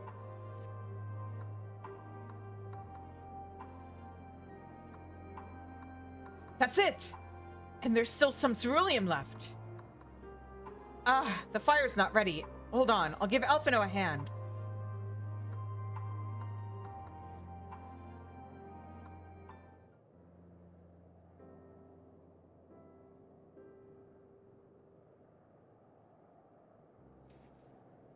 Call me an Uldan because by fire I am reborn, and my clothes are mostly dry now. I appreciate you recovering the ceruleum, but I wish you'd taken the time to discuss the plan with me beforehand. Nah, we don't do that. Despite the way you've been treated, in Lord Quintus's eyes, you're still envoys deserving of protection. If you were to die on my watch, he would be most displeased. We've dealt with worse, whether you believe it or not. This is nothing. Your concern is duly noted, but all's well that ends well. Ulysses, you mentioned coming here with your younger siblings. Did you grow up in Garlemald? I did, not far from here. My father was an accomplished researcher in his youth, and for his contributions to the Empire awarded an estate. We lived well, better than many. What was Garlemald like in those days? Everything. It was everything you could imagine, and so much more. Even during the coldest winters, we always found warmth and comfort at home. Coming in from the snow, taking off your coat, and sitting down for a hot meal with family. Visiting friends and relatives, receiving that same welcome, knowing they had everything they needed. Walking down the street, seeing the lights in all the houses, hearing the faint sounds of laughter and song, of happiness.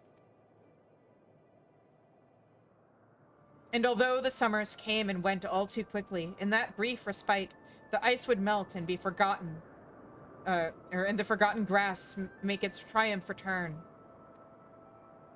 Gray clouds gave way to blue skies. Some mornings, we'd climb to the top of the tallest building we could find to watch the sunrise. Never again. Those rooftops are rubble, those friends dead, and those memories. But if I could reclaim even a fraction of what we once had. Soon. Our chance will come. We just need to hold on a little longer.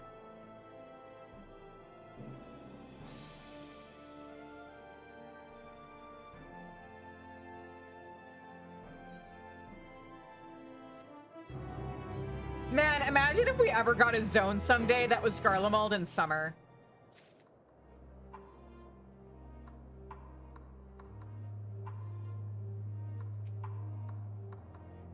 Well, at least my clothes are finally dry. Though they could still do with a proper wash. Also, considering the fact that, like, Ishgard deals with, like, a perpetual winter, doesn't that mean Garlemald is technically warmer than Ishgard? Hang on, let me pull up a world map. I need to check something.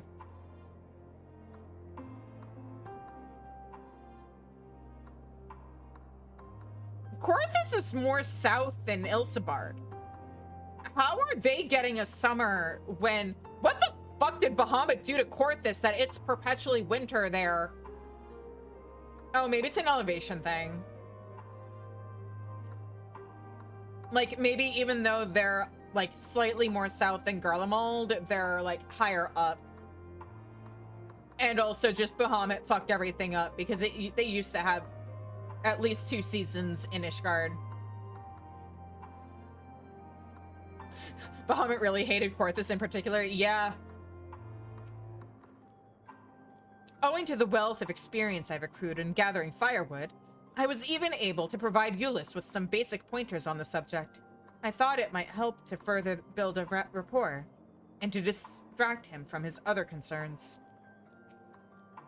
Alphinaud's finally going to become an Archon, and it's going to be, like, his focus is going to be about, firewood. Its applications and where to find it.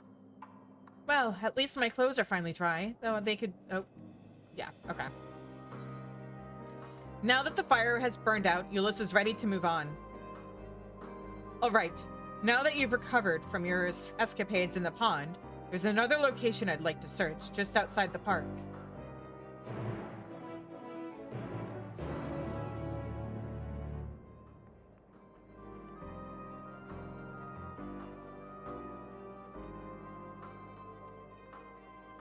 But yeah, like, here's the thing.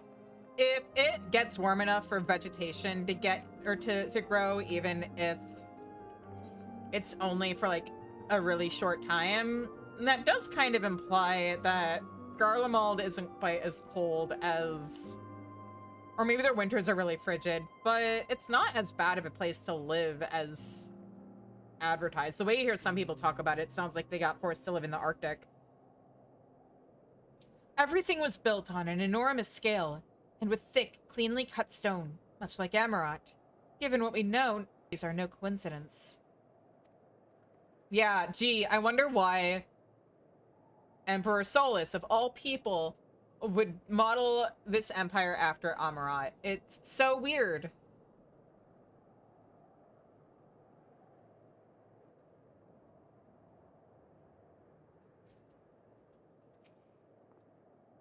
As you can see, this place is littered with the remnants of various types of war machina. While my comrades and I have already recovered the tanks from the less damaged units, those that took a more severe beating are harder to scavenge. We decided to save those for another time, that time being now. Rather than prize them apart piece by piece, it would be quicker to remove the outer casing instead, or using compact explosives. With luck, we'll gain access to the tanks without rupturing them. Though the force generated by these devices is relatively weak, I would advise you to stand well clear to avoid being hit by any shrapnel. Before even bothering, though, you should check the machina's ceruleum gauge to see if there's any left. It should still provide an accurate reading even when the unit itself is inactive. If the gauge is broken, I'll let you decide whether to use an explosive or not. Should you need more, come to me.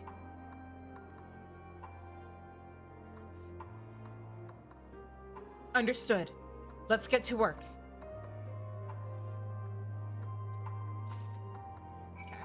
I was squinting at the palace because, like, I realized I'd never noticed you can kind of see an actual proper building that isn't the weird, gross spikes. Like, if they ever got rid of the less fantastic parts of the Imperial Palace, there's actually something kind of respectable there, right? You still have the explosives I gave you, yes? Yeah. Remember to check this ceruleum gauge before attempting to remove the outer casing. If the gauge has been damaged and you... Okay. He's just repeating himself. Destroyed Magitech armor. According to the ceruleum gauge, this unit's fuel tank is empty. Nah.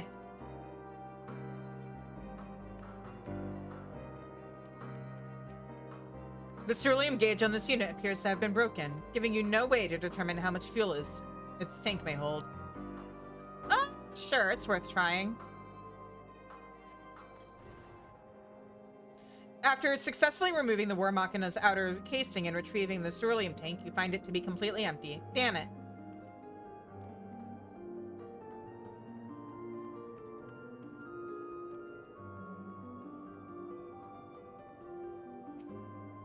The ceruleum gauge on this unit appears to have been broken, giving you no way to determine how much fuel its tank may hold. Worth trying, right? Completely empty! No! Euless! Euless! I need more fuel! Or more explosives. More fuel is why we're here.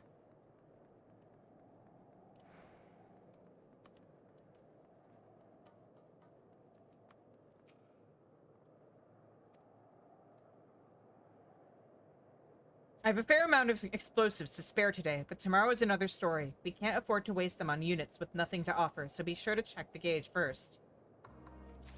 Yeah. I'm trying.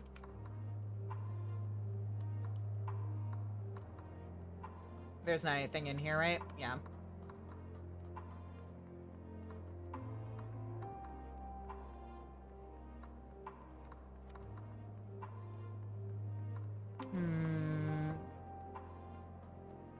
What about either of these two? Fuel tank is empty.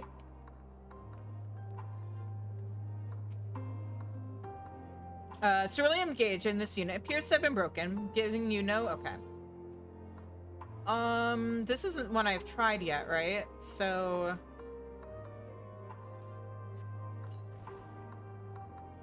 You retrieve the War Machina's ceruleum tank to find it's still half full, or half empty, depending on one's perspective. Either way, Euless will surely be pleased by your discovery. Yay! Euless, Euless! Hey, new bestest buddy! Wait until you find what I found, or see what I found. I can talk. I know my English. More explosives? Wait, is that what I think it is? Heck yeah! Not only did this tank survive the attack that disabled the War Machina in which it was installed, it also escaped the blast of your explosives unscathed. If medals for outstanding service were awarded to inanimate objects, this champion among ceruleum tanks would surely deserve one.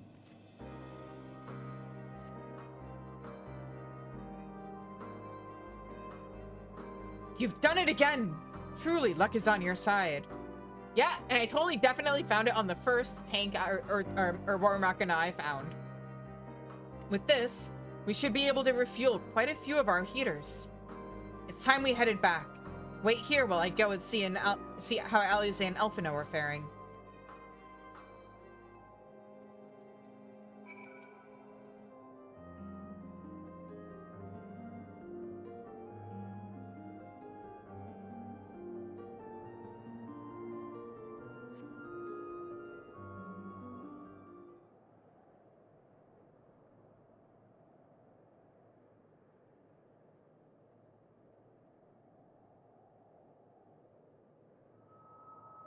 Finally escaped the watchful gaze of your keepers, have we?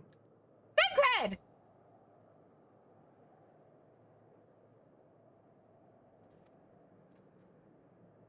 Don't react. You'll only draw attention to yourself. Just carry on as you are and listen. After you left with the Garlean lad, Lucia bade a few of us scouts follow you at a discreet distance. Oh, hang on. What just happened? Okay. For a second, OBS disconnected from StreamerBot, it looks like. You doing okay, StreamerBot? It's doing fine. I use a chat widget in OBS that's connected to StreamerBot, and for a second, it, like, disconnected. Yeah. Anyway, go on, Thancred. We observed you being led into the station, but decided against venturing inside. Emerged sometime later, and we saw that the twins were sporting Magitech collars. It was clear what had taken place. Now, as quietly as you can, tell me everything.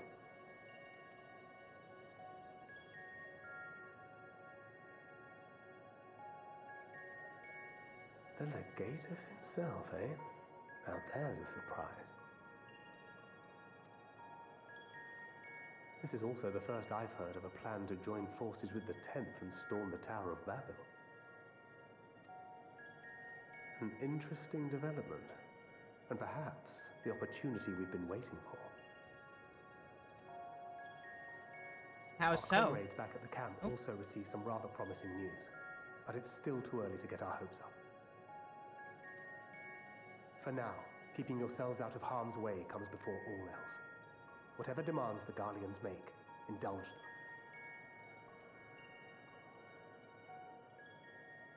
With luck, this will all be over soon. Until then. Wait, hang on. Did she just blink once for yes?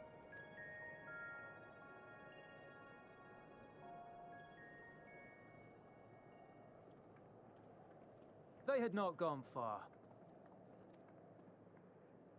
We searched high and low, but no luck, I'm afraid. I might have guessed you'd be the only one to find anything. I wasn't expecting much to begin with. Eventually, there will be nothing left out here for us to safely salvage. For now, this will have to suffice. We should return to the station.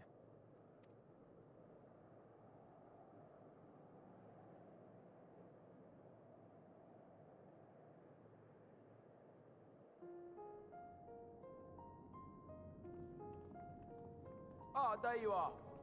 Heard you'd gone hunting for ceruleum above ground. Brought back a king's ransom? Kinda. Hardly. But thanks to these three, we have enough to last a little while longer. Well, well. It's not at all as I was expecting, these ones. For savages, they seem positively docile.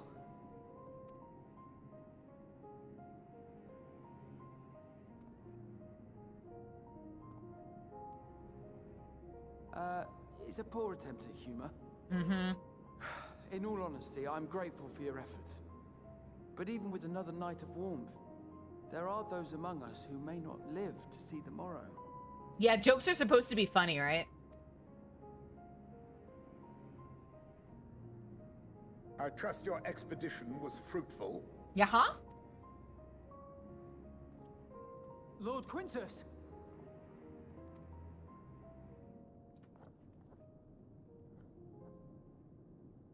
Use what you procured to refuel the armor.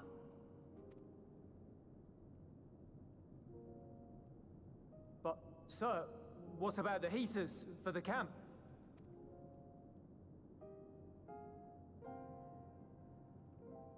The time for action is upon us.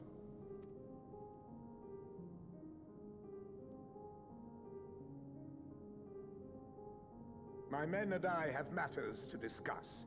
In the meantime, you are to wait here. Do not forget, you are being watched. You have no idea.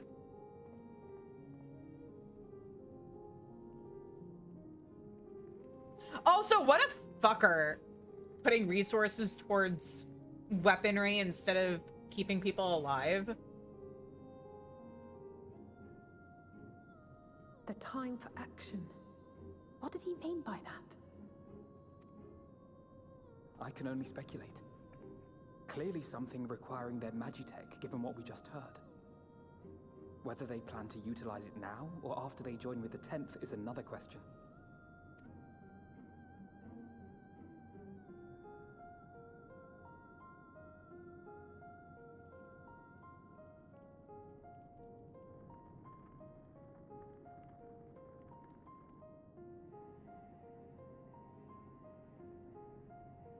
Will they ever escape this cold?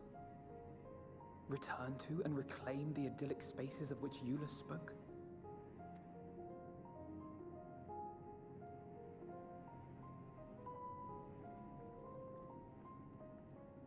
Finished your war, Council? You look so sad. Alphino and Alizé are to stay here as our prisoners. They will be released once your comrades have relinquished their supplies and withdrawn from Garlean soil. Until our terms are met, they will be detained at a separate location.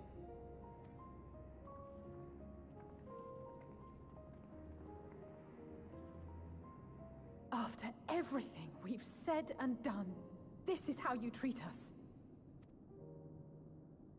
Our allies have but limited supplies. They may stave off cold and starvation for a short while, but what then?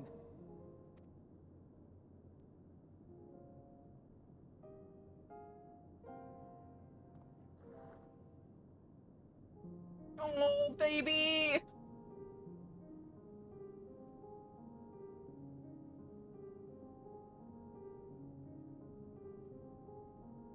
For now, keeping yourselves out of harm's way comes before all else. Whatever demands the Garleans make, indulge them.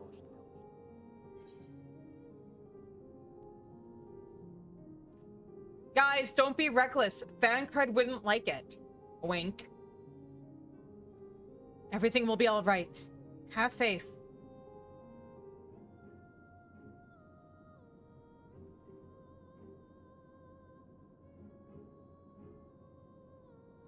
Exactly. Oink.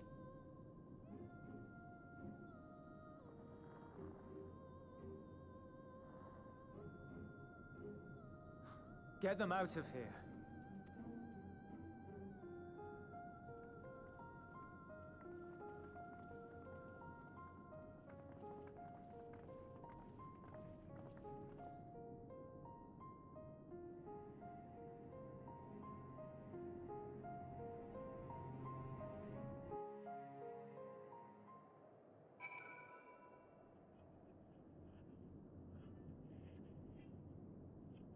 BRB, okay.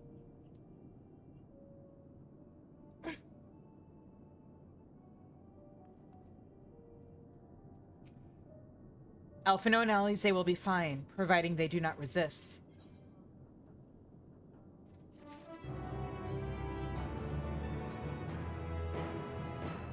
Alea lacta est? Or is that iacta est? What does that mean? Hang on.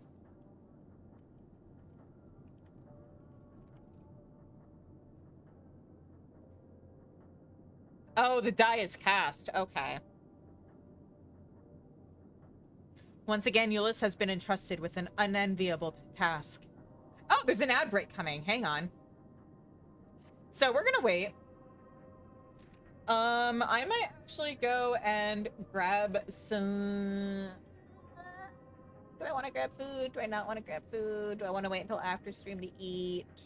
I'll probably wait until after stream. But yeah, if you're not subbed already, guys, be sure to subscribe. If I am at 100 subscribers at the end of July, we will be doing a repo stream. Also, for every sub I get while I am playing Endwalker, I will walk 1 mile. And the rest of the community is invited to join in on that. So yeah. Also, it gets you ad-free experience and emotes and all that other stuff. Buppy, the artist who does all my emotes, she's fantastic. My emotes are super cute. I love them. So yeah. I'd say they're worth the price of the sub. Especially since if you join the Discord, you can use your emotes in Discord.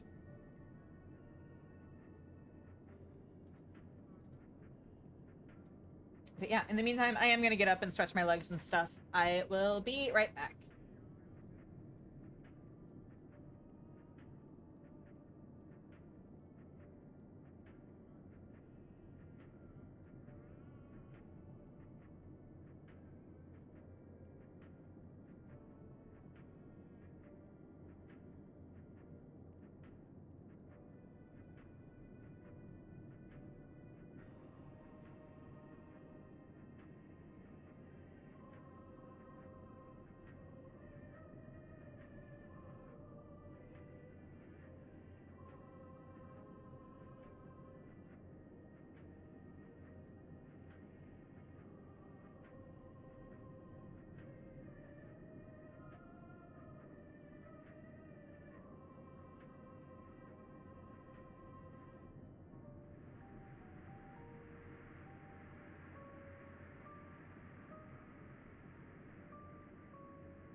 All right, we're back. Now, I'm kind of curious to see if we can talk to Quintus. He is still here. I have made my position quite clear. Do not test my patience. Oh, right, this model can't stick her tongue out. But imagine she's sticking her tongue out.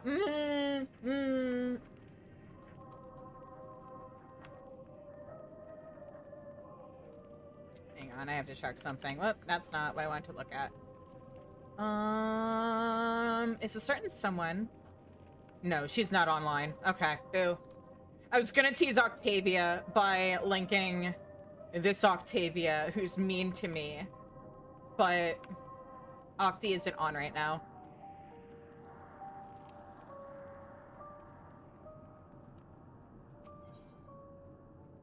Alea iacta est. Once again, Euless has been entrusted with an unenviable task. Also, welcome back, Ash. You will accompany me back to your camp, where I will meet with your leader and present Lord Quintus's demands. Before we depart, however, there is something I would ask of you. Assuming your contingent complies, the supplies they surrender will need to be transported here. That task falls to legionaries Marcellinus and Octavia, who will pilot Magitech armor to your headquarters. You are to inform them that we are leaving shortly. You arrive with chalky milk. Tell them to ask the Isle for further details. In those words.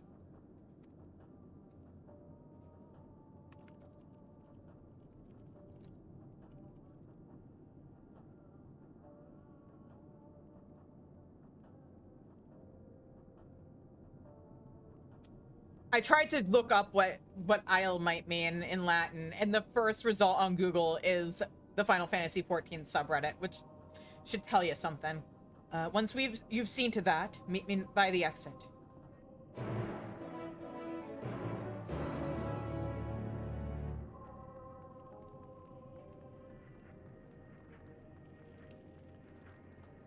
I wonder if even Euless knows what he is telling us to tell them. What do you want with me? Ask the Isle, so Lord Quintus has reached a decision. I knew he would understand. That he would recognize the savage as a ruthless, merciless creature, and to defend him, or defeat him, we too must be uncompromising. I am ready. In the name of Emperor Varus, for the glory of Garlemald, I will fulfill my duty.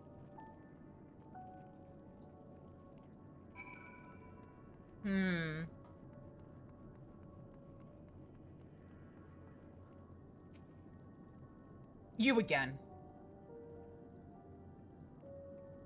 Ask the Isle, he said. So, that's the way of it, after all this.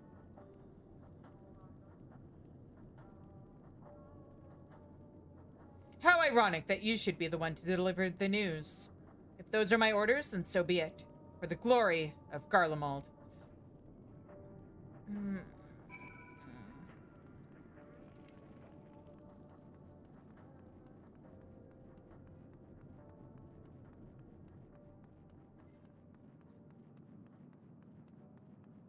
Yeah, I can't remember if Euless knew what he sent us to tell them. I don't know how in the know Quintus would have let him be.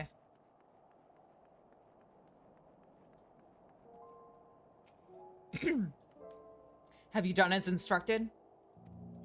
I feel like he didn't. Their duties involve more than the transportation of supplies, don't they? And what do you mean by ask the Isle? This one. Their duties involve more than the transportation of supplies, don't they? It's rarely a simple thing. We have been given additional orders, though whether we will be required to follow them depends entirely on your contingent. You and I are in this together now. Like it or not, we have to cooperate. There is one other matter, a place I'd like to visit on the way to your camp. It's a short walk from here. Follow me. Yeah, I don't think whatever they interpreted from that code was a it depends on how you cooperate thing, buddy. I think Quintus didn't keep you in the know because he thought maybe you were compromised, honestly.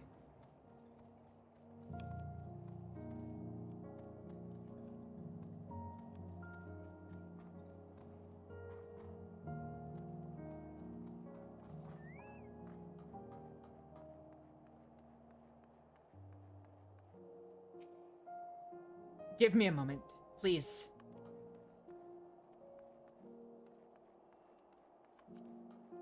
I mean, I know he's hella compromised, but I think there's a bit of a I'm testing your loyalty and also I don't trust you for a second element to this, which is why he gave Euless the button for the collars, but he isn't letting him know what's really going on. Euless lingers by the ruins, reluctant to leave and reluctant to stay, unable to move on. Huh, we don't know anybody like that, huh?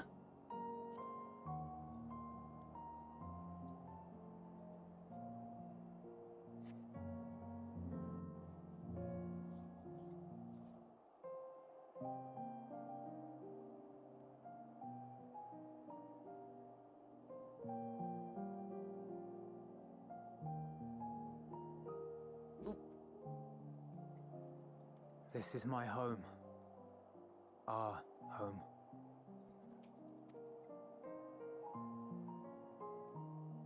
At least it was, until that night. I was with Lord Quintus when the capital fell, and thus spared. My family, who did not own a radio, were less fortunate. Hang on, how is it that your family was given an estate, but not... You guys couldn't afford a radio? Didn't you say your dad was an engineer or something? When dawn came, I made my way here. My parents, my little brother and sister, they were still inside. But they weren't themselves, and they tried to. Maybe. And Oh, God, I hit that too fast. Oh, Euless. I'd promised to take them away from the capital that very morning, to somewhere safe, to hide until the fighting stopped. I promised.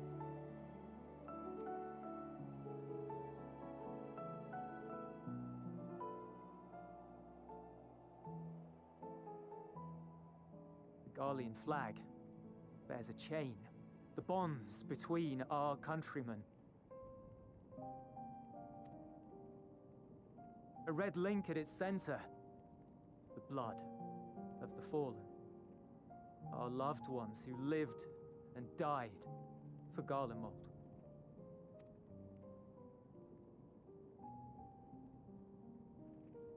But if she too fell, who would be left to remember them and their sacrifice? What enduring proof would there be that they were ever here? Oh yeah, this was super founded by Emmett Selk. If we had turned to your gods, would they have saved us? Oof.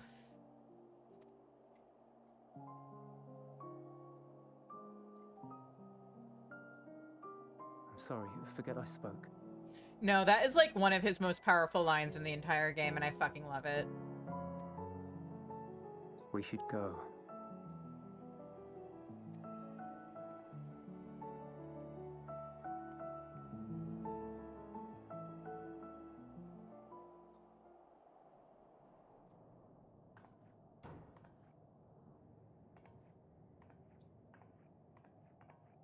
It's no use.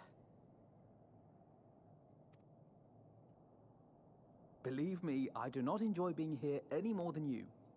But she wanted us to play along, so that is what we will do.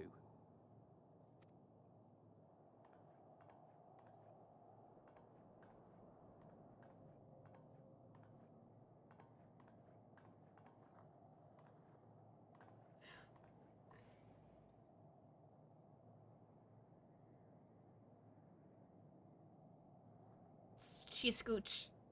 Forgot about this. It's so cute.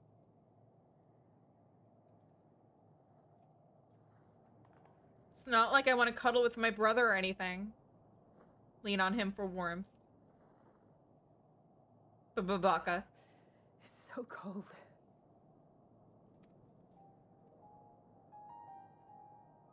Painfully so. Unbearably.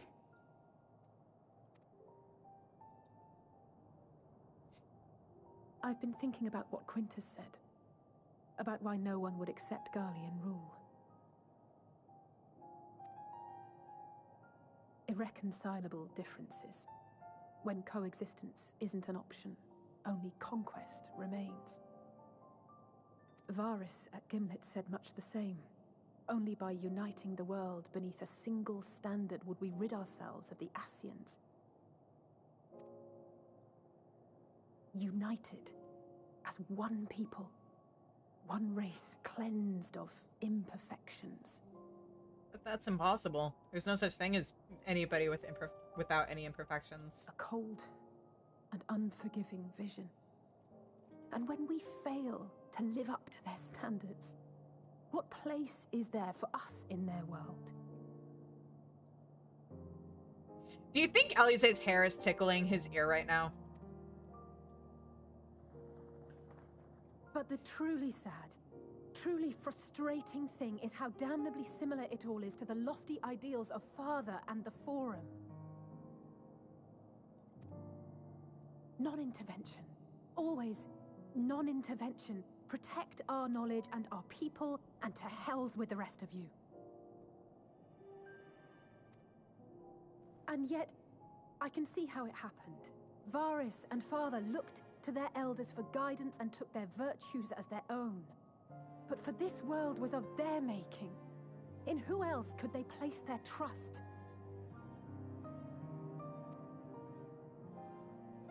All of us lost in a sea of chaos. Searching desperately for purpose and meaning. But it shouldn't just be an extension of another's. It has to be ours. It has to be. We all have a stake in this world. No one should be silenced. I won't deny that we lack the experience of people such as Father or Quintus. Perhaps they've come to see the world as a series of problems, and the most efficient way of solving them, to reduce everything to fundamental forms. A stone is a stone, a cloud, a flower, no more than that. Simple descriptions that strip the subject of distinguishing characteristics. A man is a man, divided according to race, creed, or allegiance, and to some, defined by such associations. Is that what you think? In my misbegotten youth. But what I believed wisdom was no more than aggressive ignorance. I've since learned to look beyond the banners and the politics, to see people as individuals with their own hopes and dreams. As for my dream of building a better world, well, every day I'm reminded that it is far more complex than I had ever imagined. I mean, to be fair, he's probably, like, if you believe that each expansion... Let me restart that sentence. If you believe that the whole game didn't take place in just a year, he's probably, like, 19 by now. And when you're 19, you do consider being 16 your misbegotten youth. So, you know, it tracks. Still baby. I mean, yeah, but we're in our 30s. People in their 20s are baby to us.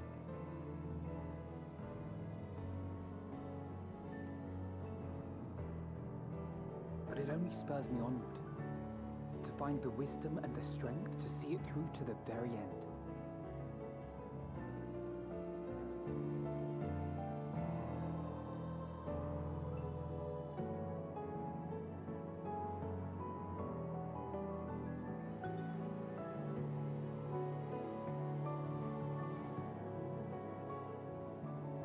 All of our supplies and an immediate withdrawal. These are your conditions? Ash, you're watching me play through Endwalker. What are you talking about? Demands. And you forgot about the airship. Once again, you will leave one behind. It will be used to return the prisoners.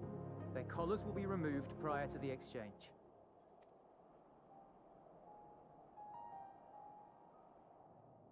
So in the end, not even Father's expertly worded rhetoric could deter you from your chosen course.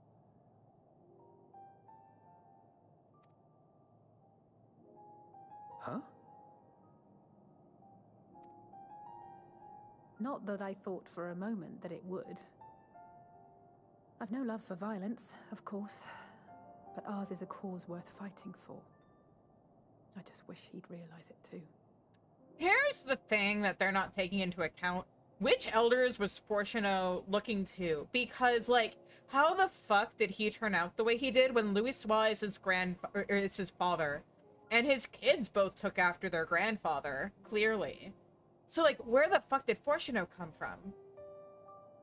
Or was Louis not a great father or something? Like, is he one of those parents who, like, fucked up as a parent, maybe wasn't there enough for his kid, and made up for it as a grandparent? Sometimes the only way to protect the ones you love is to take a stand, to refuse to suffer in silence.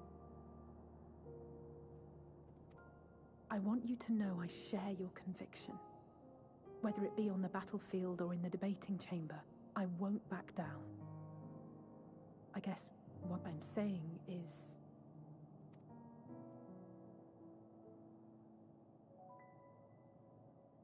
You've found your own reason to fight. Isn't this, like, full circle with their conversation in the quicksand back in Realm Reborn? That's a nice touch. Yes. Yes, I have. God's willing, there will come a day when we can finally lay down our arms, and there will be peace. But not until the Telophoroi have been defeated once and for all. And you, brother, will have a vital part to play. By your words and deeds, you'll lead the way.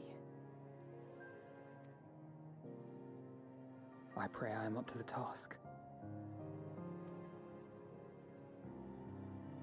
There'll always be naysayers. Those who think us fools for even trying.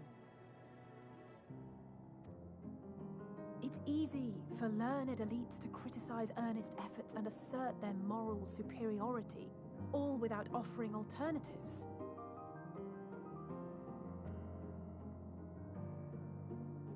Not that their sophistry has ever wounded you. So stubborn and strong. Stronger than you even know. Don't ever change, you hear me? If you stumble, I'll be there to catch you. Or give you a thick ear.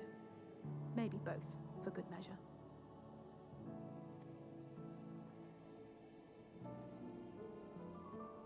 Thank you, Alice.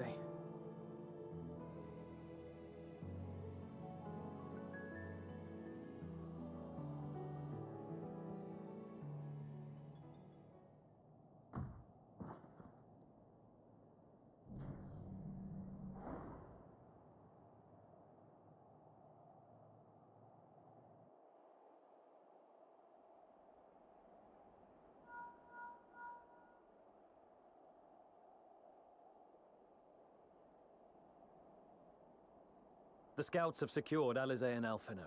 Their collars were removed without complication as well.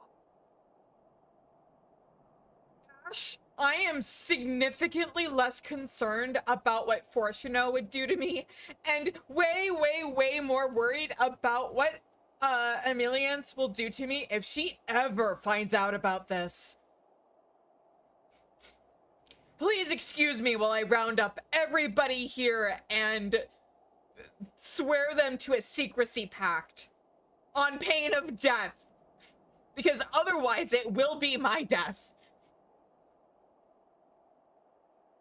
I absolutely see Emiliance being like one of my favorite character archetypes, where she seems all sweet and motherly, but the moment that you piss her off. May God have mercy on your soul. Whatever God you believe in.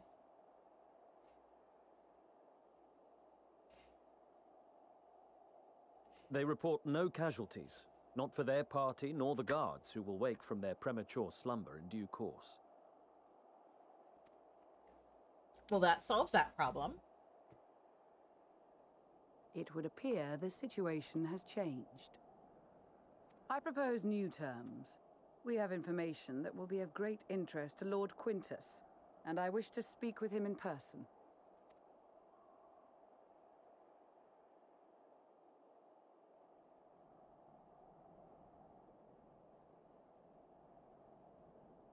No. In the event you rejected our first proposal, we came prepared with a second.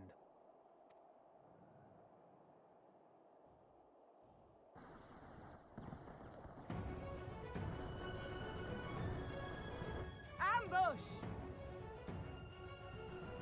They only sent 2 magic. Wait, that's it? More are coming, make ready! That's it? 4 armors and like. The loyal soldiers of the First Legion, proud servants of Garlemald, of the fallen Emperor Varys, shall safeguard these lands from the barbarian hordes until our countrymen return! It would have been really funny if in the middle of that Stop! monologue. What? That works. All they had fuel for, I know, but did they not see the size of our force? This child may be the worst emissary I've ever seen. Also, as I was saying, it would be really funny if in the middle of Euless doing that whole speech, Y'shtola had just sent out a fireball and destroyed the armors. Sorry, you were saying? How did you think this was gonna turn out? I know they think we're savages and think super low of us, but did they really think we came all the way here with an army and they would be able to fight us off that way? Especially after the way bigger force we took on our way here? We received an urgent communication from the Grand Company of Eorzea. Envoys from the Imperial Army, led by members of the 10th Legion, came to Alamigo and requested an audience.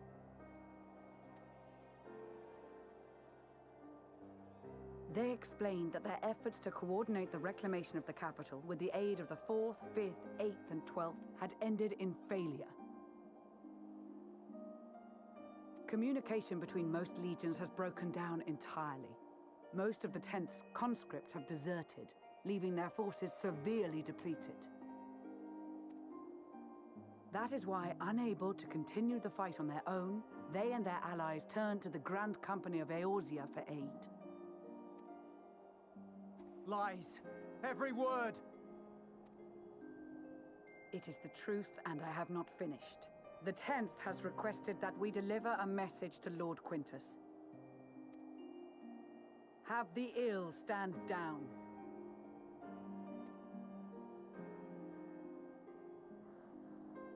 You have been listening, my lord?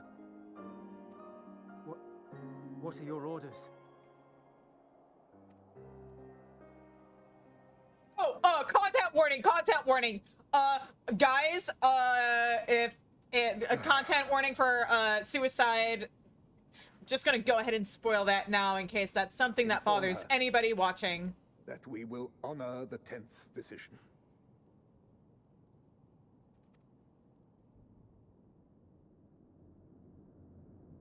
Bereft of hope, and now dignity. Awooga awooga, content warning.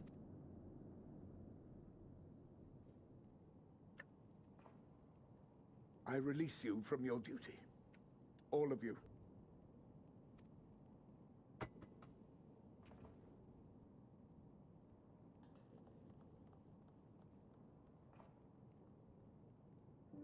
I take solace, your radiance, in the knowledge you are not here to witness our debasement. 'Twas a grand, glorious dream we shared. You know, maybe it's for the best that he goes before he finds out what's causing all of this in the first place. It would probably absolutely destroy him. Of a world united, of peace and prosperity.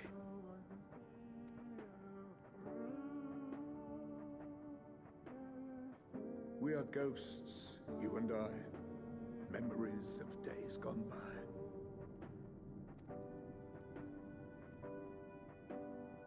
Bonds forged in blood that I will not see tarnished.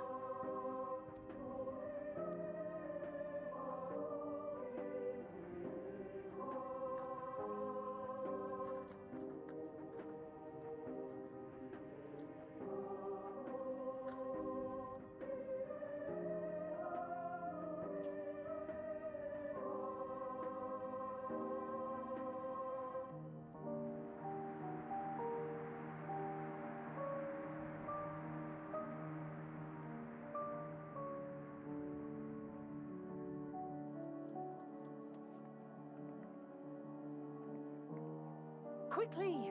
We have to reach the station before it's too late.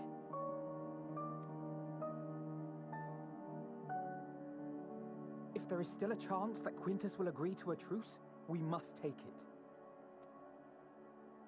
I just hope we get there before he and his men do something rash.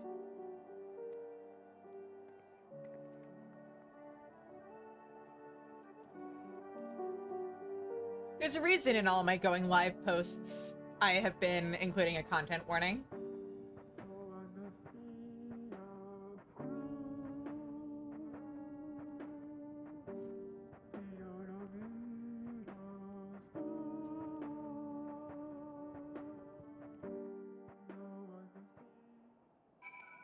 You know, peek behind the curtain, but in Endwalker, that, or not in Endwalker, in Dawn Trail, that blood splatter's still there.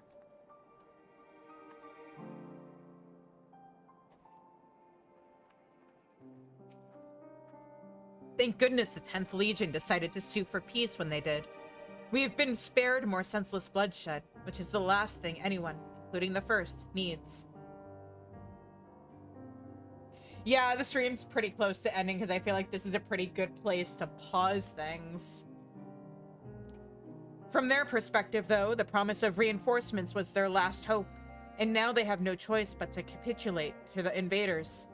But we will prove to them that all is not lost, and we yet stand a chance of casting out the Telepharoi. Night-night, Ash.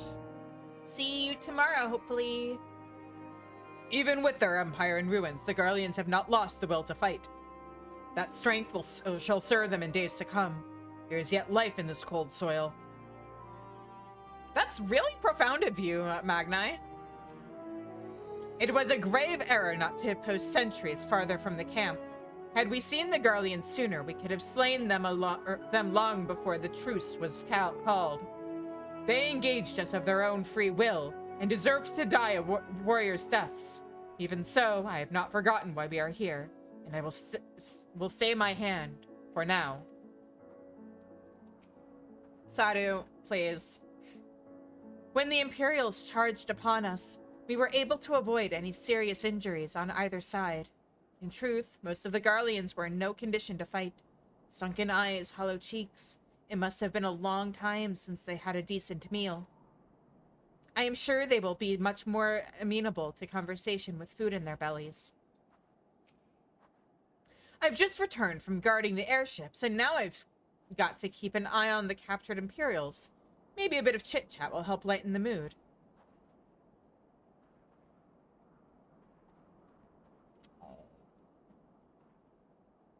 Some of them are scared. I feel bad.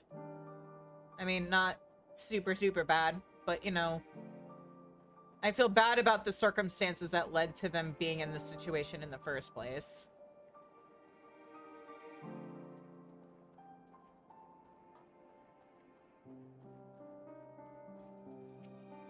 We will make no attempt to resist. Much and more has occurred since we met. As for determining what comes next, we must speak with Lord Quintus.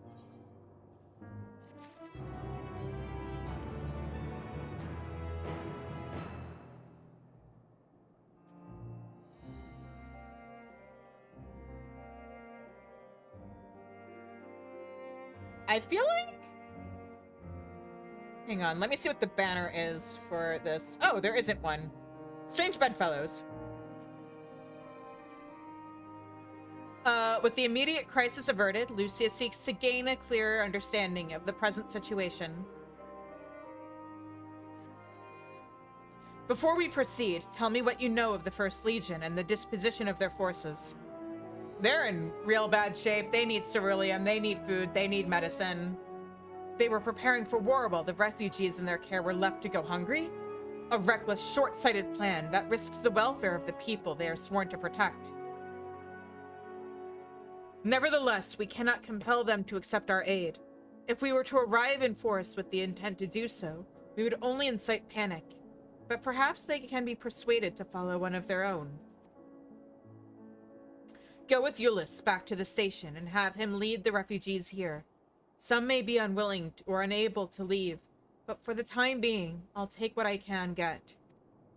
Alphino, Alize, and the scouts sent to extricate them should already be at the station. I will also have our other comrades in the area lend their support, should it be needed. Understood.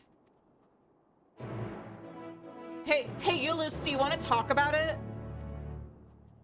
I will have food and bedding prepared for the refugees. Getting them here safely, however, is my immediate concern.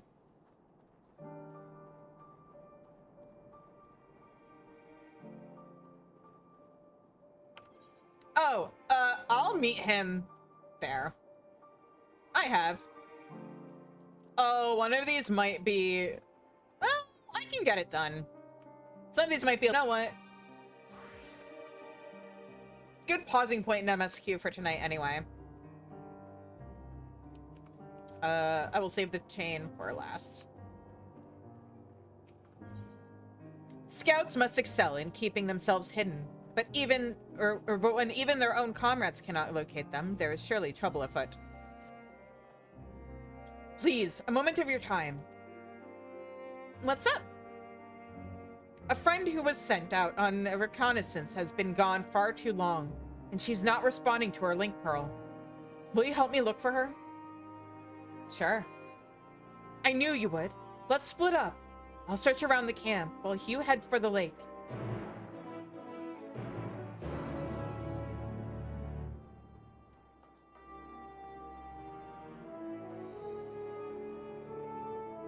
Do you have anything new to say? As a knight, I am in sworn service to the people. Thus shall I commit myself to the protection of all those who haven't the arms to defend themselves, whomsoever they may be. Yeah, you're a bro, Alberic. Nanuki's worried expression rather spoils his otherwise formidable appearance. I have a question. Do I look imposing? Intimidating, perhaps? Yes? No? Sorry, you must think it strange I would ask such a thing. The truth is, I encountered a boy near one of the storerooms, and when I called out to him, he ran away at the sight of me. I was only trying to lend a helping hand. Later on, I learned that the place was used as a granary, so the lad was most likely searching for food. Now, thanks to me scaring him off, he probably had to go hungry. I couldn't live with myself if he starved because of me, though I fear he'd only run off if I tried to approach him. I wonder, perhaps you wouldn't mind going in my stead? Here, you might find him more easily, or easily with this telescope. May the kami guide you.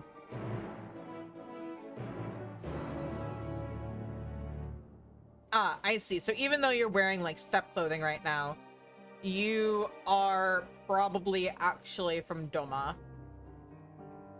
Got it. They didn't send shinobi, but they did send troops of some kind. Okay. Rimelnod? Rimelno? Rimelno would like your opinion on something. Ah, just who I was looking for. Allow me to introduce myself. I am Rimelno of Ishgard. I've been put in charge of our arrangement with Tapper's Den, you see. However, the very first of the Tappers to come bearing ceruleum has asked quite a lot of us, if I do say so.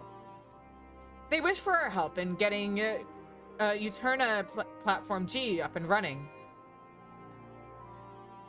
The very same platform that's at the head of the Imperial's primary energy pipeline.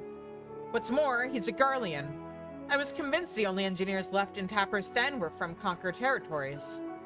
In any case, I'm not qualified to judge the motives of the man. I'd feel much more at ease if I had someone of your experience helping to make the call. Sure. I thank you for your willingness to assist. Let us go and speak with the Tapper in question, then. He's a man by the name of Appius.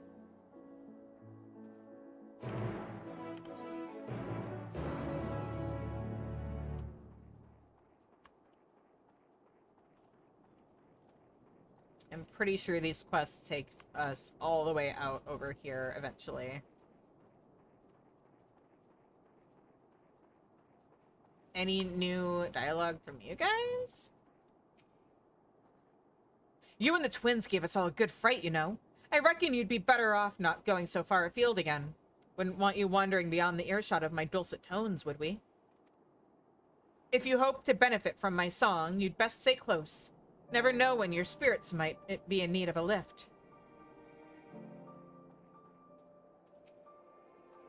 Now for the true test of our abilities. It is up to the Order to make sure that the Garleans are well looked after. Guidalo and the other bards will help secure the route from Tertium. With their keen eyesight and mastery of the bow, they're the perfect candidates for such a task.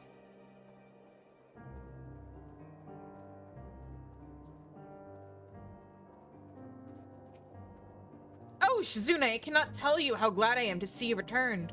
Fear not, we have kept the camp safe in your absence, and shall continue to do so. Pray, warm yourself by the fire and leave guard duty to us.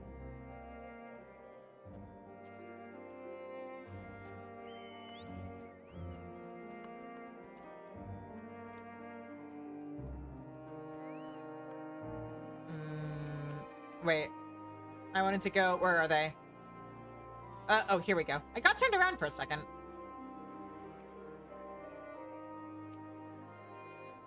It's no use taking in all these Garleans if we're going to let them freeze to death. We need heat, for goodness sake. I knew I should have brought more warming tinctures. We shall have the heaters ready before long. With the problem of this dreadful cold addressed, I imagine demeanors may change it for the better. I plan to make heaters enough for not only the camp, but for those who have chosen to remain in the station as well.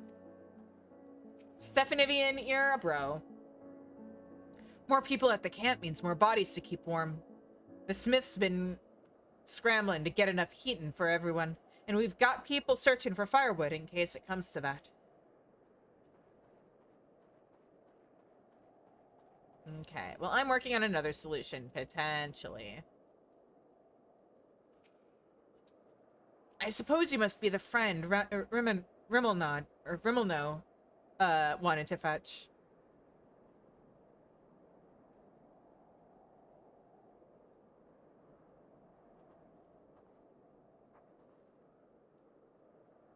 You have my thanks for getting him to agree to my proposal. Do not misunderstand. I have yet to agree to any such thing. I merely wanted someone else present during our talk. Very well. Although I do believe my proffered deal would be a boon to us and to the Ilsebart contingent alike. I used to work on Uterna Platform G, you see, so I know more than most about the facility and its operation. That may be so, but your relationship to the facility notwithstanding, why should a Garlean such as yourself still be taking refuge in Tapper's Den? We've been led to believe that the former workers residing there were from the other territories. You're right on the technicality. I was a supervisor rather than your typical staff. When the platform went down, it only seemed right that I stay with my crew. I always thought we were close, but living alongside them in Tapper's Den has made me realize that I took them and their skills for granted. And that's to say nothing of the blind eye I turned to their struggles. That's why I came to you. It's high time I be of some real use to them, and everyone else if we're lucky. If we manage to get the platform back in working order, it'll dramatically increase our capacity to pump and refine ceruleum for everyone in the region. Sadly, we're more than a few hands short of a full workforce, not to mention the lack of supplies. Which is precisely where you come in, Help us get things up and running again, and you'll have your share of the ceruleum coming out of the rig. You couldn't come up with a more mutually beneficial agreement if you tried. So he says. What do you think? He seems trustworthy to me. I have a good radar on these kinds of things. Yes, I've been leaning the same way myself. Ultimately, what he says about the potential benefits is true. Nevertheless, I doubt the higher-ups would assent to this. I suppose that is how it goes when you're dealing with military types. For what it is worth, I do understand the hesitancy to throw your lot in with someone from a hostile nation. Thus, part 2 of my proposal. I shall do you a service to prove myself worthy of the contingent's trust. I had a look around the fringes of your camp here before you arrived, and I've spotted a few ceruleum engines in need of repair. If I fix them up, your superiors would have no reason to suspect that I want to see you driven out. Less reason, in any case. Assisting us with the use of local technology would go a long way, I'd imagine. That said, I've not heard anything about the ceruleum engines we've scavenged breaking down. It's not as if they're entirely useless, yet, but I guarantee they're not running as they should. Give me the opportunity and I can have them working more efficiently and safely. You are welcome to accompany me while I do so. That way, you can ensure that I don't get up to anything suspect. And then vouch for me with your superiors.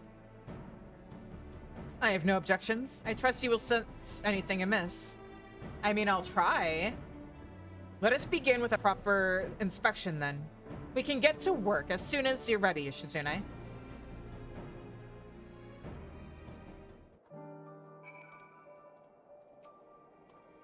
My apologies for dragging you into this, but I do appreciate the help.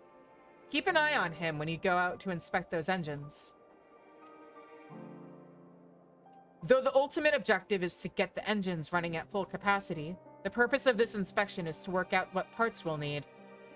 However, I would hate to fumble something and be accused of sabotage, so I'd appreciate it if you could be the one to lay hands on the devices. Never fear, I'll be right behind you, telling you what to look for. If we inspect, say, 3 of them, we should have a decent idea of what needs repair. Lead the way.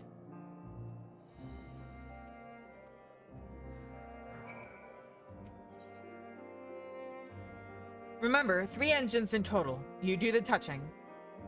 Phrasing.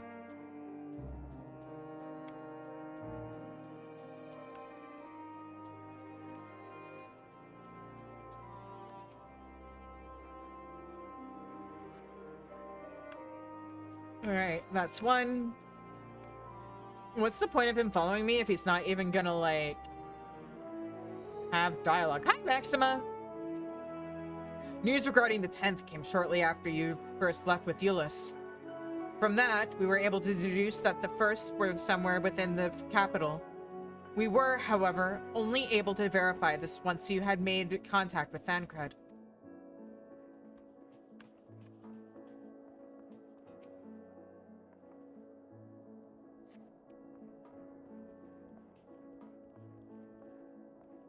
Oh, excuse me. I guess it's, he's following us because it's good RP.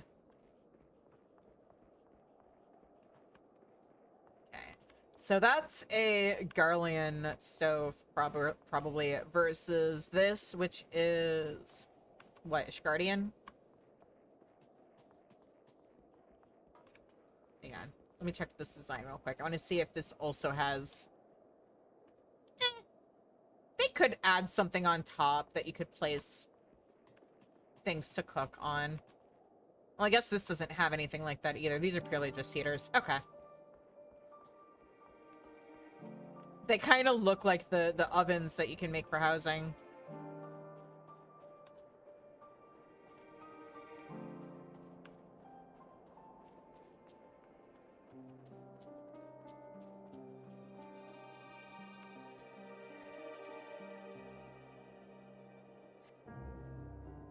Praise be to your deft hands. I have an idea of what our next step ought to be.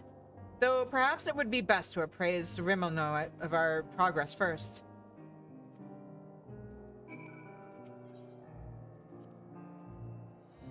I think I've learned more than enough. Let us report to Rimmel now.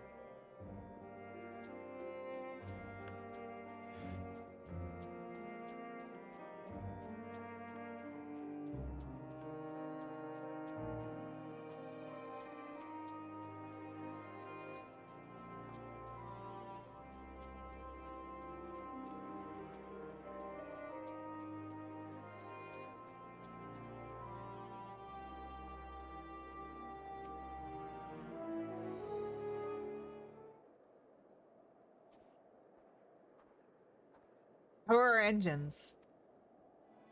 Alas, I fear that each of those we examined are guaranteed to break down sooner or later should you continue using them in their current state. Surely you jest! I swear it on my integrity as an engineer. You are in dire need of instruction in the proper operation of ceruleum engines.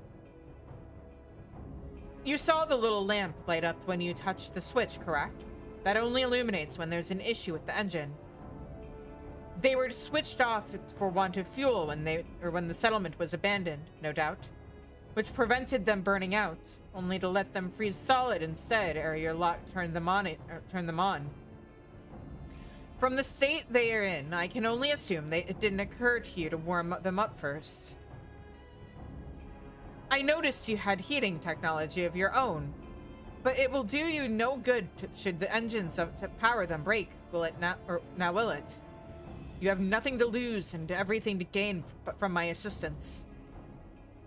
I am a machinist from Frozen Climes myself, and what you say sounds plausible enough. Very well. On behalf of the camp, I formally ask you to repair the ceruleum engines. I suppose that means I will be taking responsibility if anything goes wrong, so you may as well use your own two hands this time. That's the spirit. I knew you'd come around. Just want to put this out there. In general, it'd be very cool if we got to see more of an exchanging of cultures between the Ishgardians and the Garlians specifically. Now that Rimmel knows I'm worthy of his trust, we need only prove it to his superiors.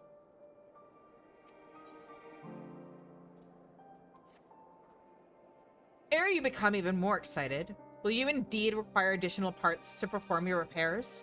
I cannot say I spotted any likely spares while setting up the camp. It's so good to have a quick-thinking machinist like yourself on my side.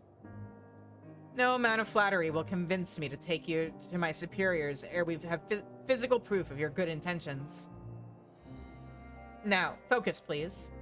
Are spare parts required, yes or no? Yes, yes. You're awfully tense about the soldiers. Did you know that? Yeah, I will be needing a replacement carburetor for one of the engines. Fortunately, the same sort of engines were used at monitoring Station G, last I checked. We ought to be able to find what we need there. After I've swapped out the faulty part and made my other repairs, I'll warm the engines up properly. That should clear any ceruleum residue and allow them to run at full capacity once more.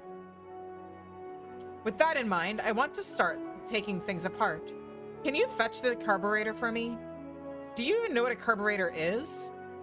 I know what a car is. She's a bona fide hero, you know. You can't just ask her to do your bidding, and rudely at that. I am kind of a big deal. I'm used to being ordered around. If you're certain, you will need to look for a sort of tube connected to the ceruleum engine's core. Many Magitech devices utilize them. No, it's carburetor. Carburetor. Never fear, I shall keep an eye on Appius. Alrighty. And now, we take care of all the other quests while we're out here.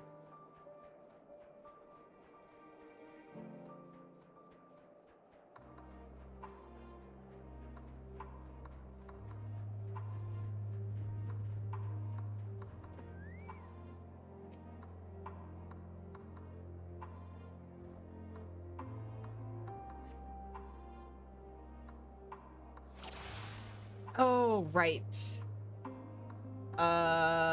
This is the quest where I have to be looking for, what, small child?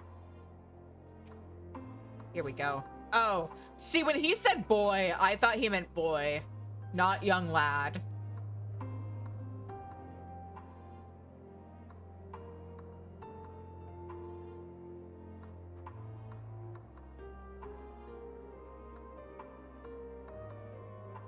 Am I following him? You spot the boy carrying a crate in the direction of Liminal Station 4.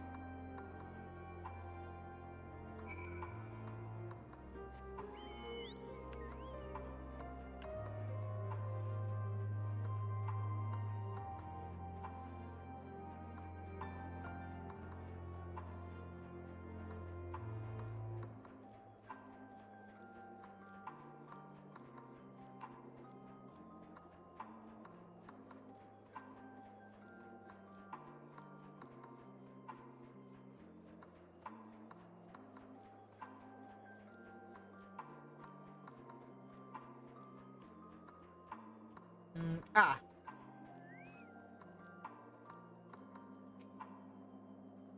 Need help? What do you want? Saw me, did you? So what? I didn't do anything wrong. Finders keepers. Oh, there's his eye. Okay. And this food ain't just for me. The others need it too. I know you're just trying to help, but we can look after ourselves. If your friend's worried about us, tell him we'll be all right. Until this food runs out, anyway. What? No, I don't need help carrying it. Just having a rest, that's all. Do you need gloves?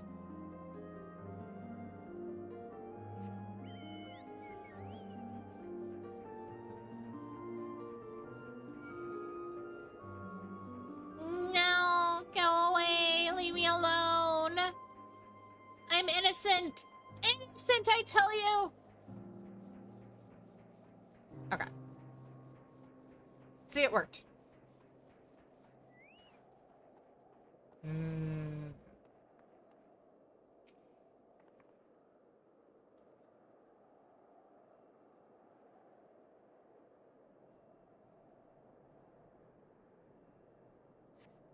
This carburetor appears to be intact. Appius will know for certain. Hey, there we go.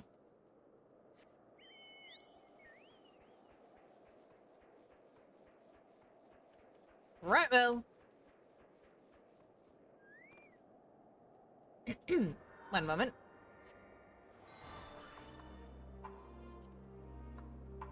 I'm here.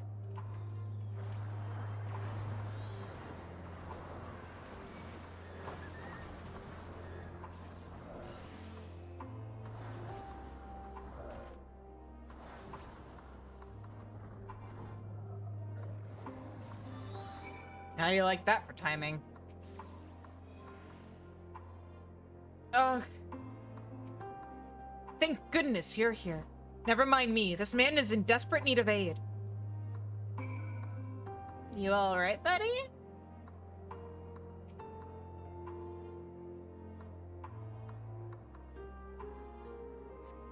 Ugh. I thought he could use my help, so I called out to him, but he soon bolted in fear. That's when one of these fiends appeared out of nowhere and pounced on him. Although I rushed to fend it off, it had already signaled to its packmates. Then, just as they had me on the back foot, you arrived. I would have called for assistance if my hands weren't already full. But thanks to your timely intervention, I can finally send for troops to take this poor fellow to safety. I'll move him to a more secure location until our comrades get here. While you and I are both perfectly capable of conveying the situation via link pearl, perhaps it would set their minds at ease if you could also speak to them in person.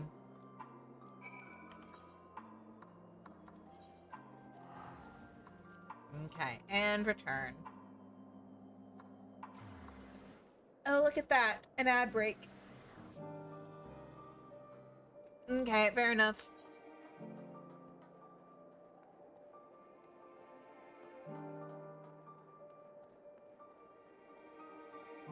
Let's see if I have time to turn in any of these shorter quests first.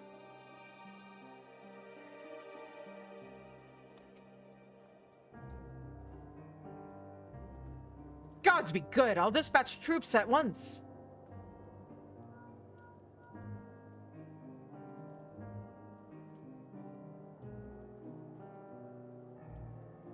We're lucky you got there when you did, though I wonder what drew that civilian to such a dangerous place to begin with. Perhaps he was in search of supplies? I doubt he'd find much food in that particular area, so it must have been fuel he was after. If I were him, I'd try that enormous extraction facility on the lake, but it sounds like he was hoping to get ceruleum from the water itself. Seems like a tricky task at the best of times, although I expect the folks around these parts have their methods. If so, they could probably stay holed up for months on end, providing there's enough food to go around. Well, the main thing is that he and my friend are no longer in danger. I see now you're every bit the hero people say you are. Not that I ever doubted it.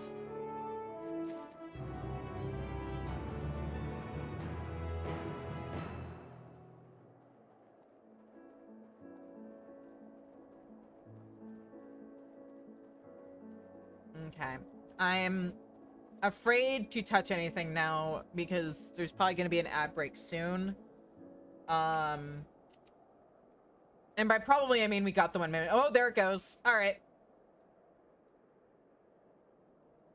Then I am going to put up the BRB screen and probably seek out some food. I will be back.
Okay, I am back, and let's just say new incentive for you guys to subscribe.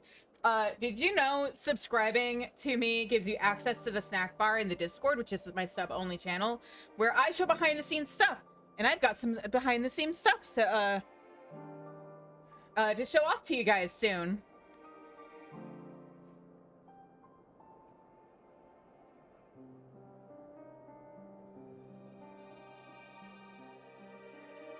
Guys, I'm really excited. I can't wait to show you.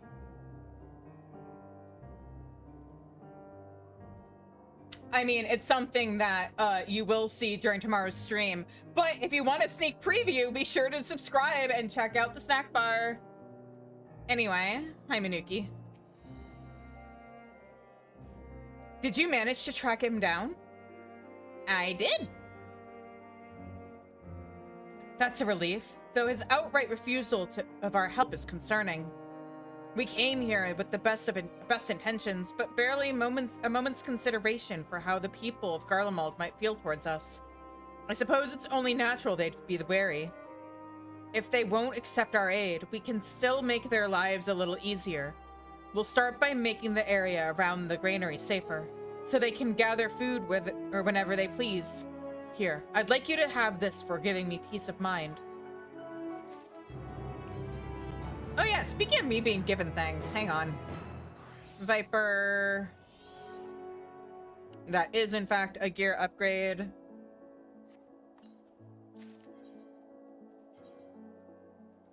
Boop. And then let me go ahead and... Here we go. I wish we could name our glamour plates the way we do our gear sets. And that we could, like, rearrange our glamour plates if we wanted to reorder things without having to, like, get rid of a particular plate. Because I like to have things ordered in a specific way, and then, like, some of my organization actually completely fell apart when they added more glamour plates the last time they did that. Never fear. I shall keep an eye on it, Obvious. Yeah, you good? And not a moment too soon. Were you able to find an intact carburetor? Hang on. There. Much better. A key component in any cerulean engine that works properly. That doesn't look like a glass tube to me. Why didn't you use the vial instead of a spring? This will do it. Now Rimmelno and I can finish fixing up these engines in no time at all.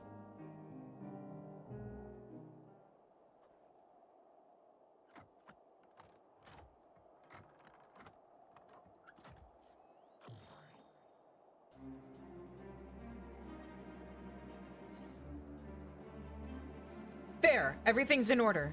These should be much more efficient. And you'll notice they've stopped making a strange and ominous noises. Oh, I thought that was part of their charm. I must say, I am taken aback by your abundance of skill.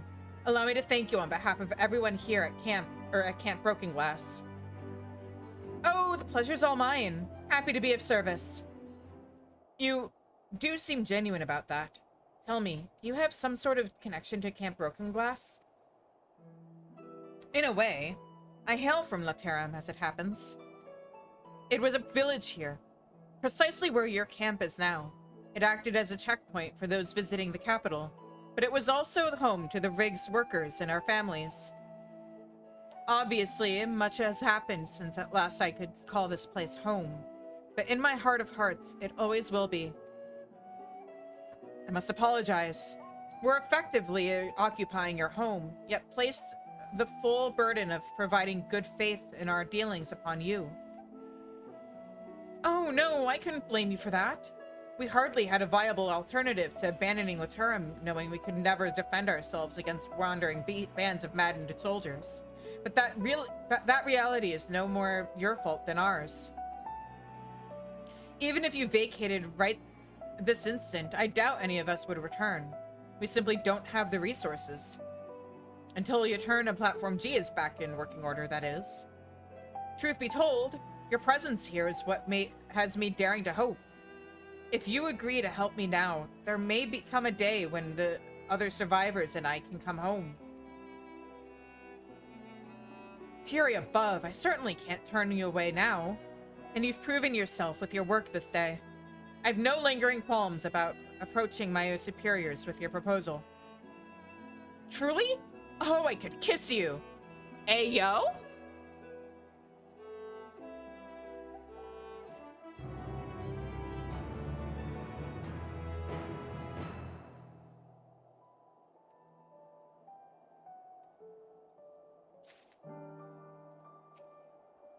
Perhaps I should temper my expectations, or is it better to remain positive? Quick, tell me what face better endears to my cause. I like a good optimist. Operation reactivation. Rimmelno is now surprisingly keen to get the platform up and running. If there are no objections, I will speak with the quartermaster about getting the necessary men and supplies for this operation straight away. He's stationed just over there in the pavilion. Could I trouble you to accompany me? It might help if another can testify to Appius' sincerity and competence. Yeah. Great idea. What are we waiting for? One would think he didn't have a care in the world. Let us pray that Estelo is amused rather than irritated.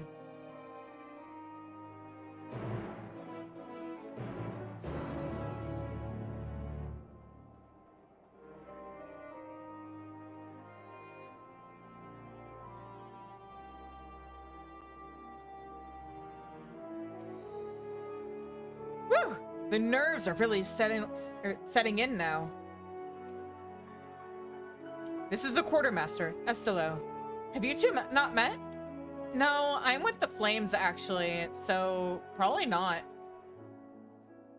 Oh, right, I forgot that oh, that's not the button I wanted to hit. I wanted to type C pose, not G pose. And C pose again. There we go, much better. I forgot I removed my C pose stuff for the thumbnail screenshot for today. Ah, Rimmelno, I see you've brought Mistress Statskar, and is that the envoy from Tapper's Den? Yes. You see, sir, it all began with Appius here. Exposition. I see. It would certainly be a boon to us if the platform was restored to working order. No doubt. So, you agree to help? On one condition, you must first confirm that the platform can be reactivated. We aren't blessed with a surfeit of personnel and resources, you know. Thus our reaching out to the tappers to begin with. We cannot waste time and manpower on operations with little chance of success.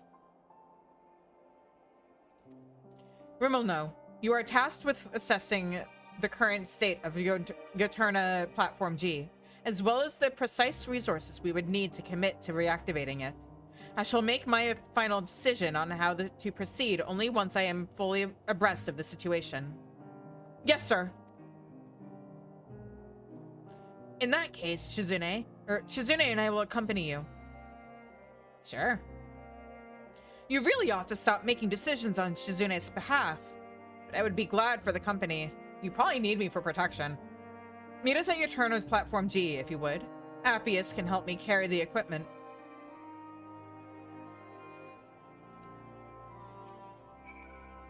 If it can be reactivated, that platform will play a key role in restoring these lands to their former habitability. I pray you return with good tidings.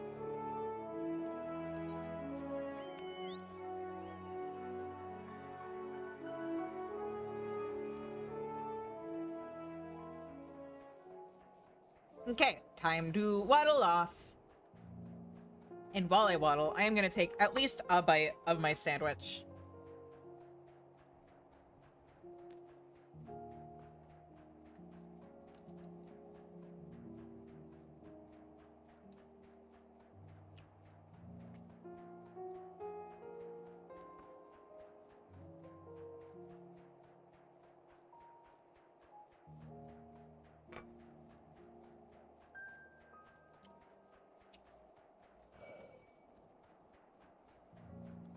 Nom nom nom nom nom. I love BLTs. I was considering waiting until after the stream so I'd have time to fry up an egg to put on it, but I was too hungry for that. It does have avocado on it. Oh, excuse me. Oh, fuck. Damn it. Right. I, not where I want to be.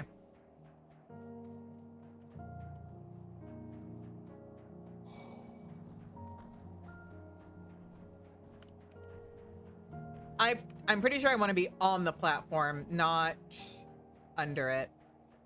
Also, isn't there supposed to be... Hang on.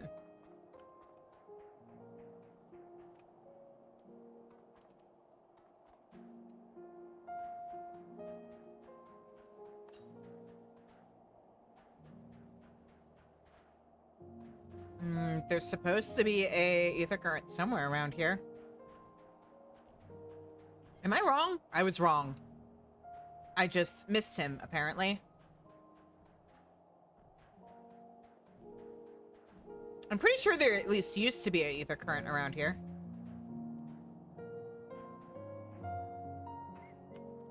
Oh, here they are.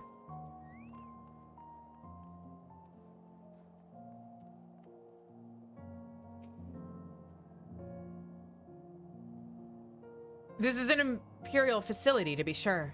Garish, if you ask me. Ah, I do so miss the days when we had a full crew. Pumping and tinkering and operating heavy machinery on too little sleep. That's a safety hazard. As much as I would like to know what in the hell's you're on about, we have no time to be revisiting old memories. We're here for one reason, and one reason only. I know. At least the exterior seems unharmed. I'll head inside and have a look around. Can you two stay here and make sure nothing large and hungry is waiting for me when I come back? That sounds reasonable. Shizune, let us keep our wits about us. So, when you say you're a machinist from Ishgard, do you mean a machinist or a machinist? Excellent. I'll see you both in a bit. Like, I don't see a gun on you, buddy.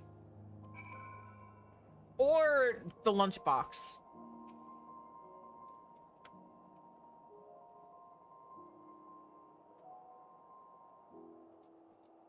Huh? Oh.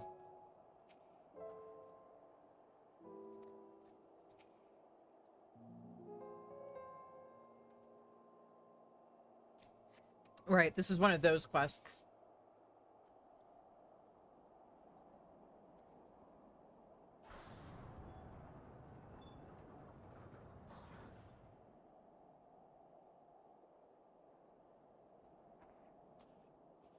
Ah, Appius. How did it look? The equipment appears undamaged, though temperatures are so low that we'll need to be careful about how we turn everything on again. It's just... What? Is there another issue? In a word, yes. I couldn't find the identification key. Without it, there's no way to activate the platform, even if it were in pristine condition. And why exactly was it designed with such an obvious flaw? Flaw? Yotarna Platform G is the capital's main supplier of ceruleum. It wouldn't do if anyone could turn it off and on, now would it? The key is always kept secure, and there are only 2 people able to open this container it's usually stored in. Myself and Chief Frontinus. I haven't seen him since this blasted war began, but I can only imagine he's out there somewhere, key in hand. You think he took it? I've never met anyone quite as loyal to the Empire as Chief Frontinus. He probably took the key to stop anyone from misusing the platform. Then I'd say he's succeeded in his aim. It's stayed dormant this whole time, and out of the hands of the warring factions. Indeed, now we just need to find out where he is. I'm sorry for wasting your time. There's no way we can get this place up and running without that key. Don't tell me you're going to give up, just like that?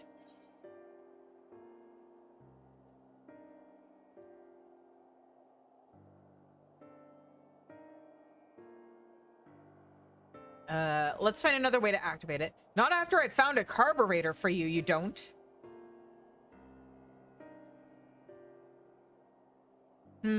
I suppose you're right. With the three of us together, surely we can think of something.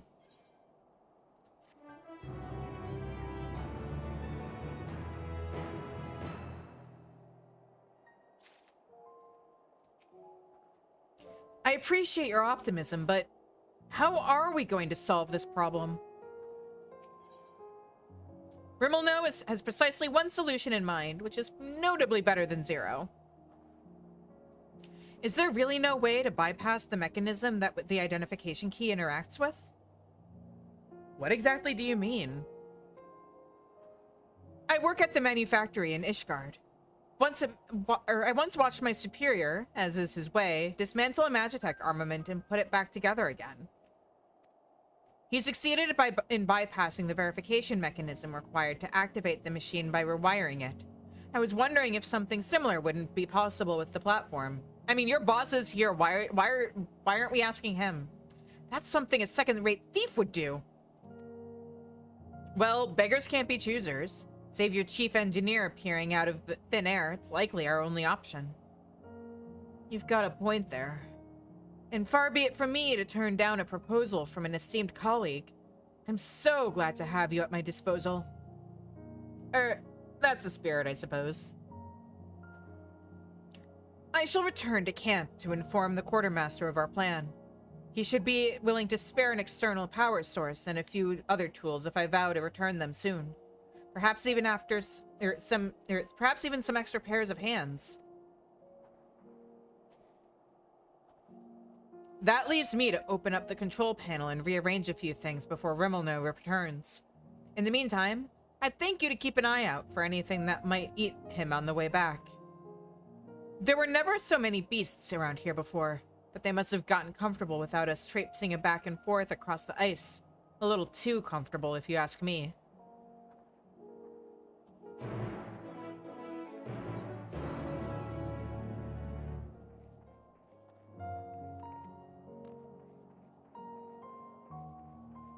Okay. Oh, I have to re-summon Carbuncle.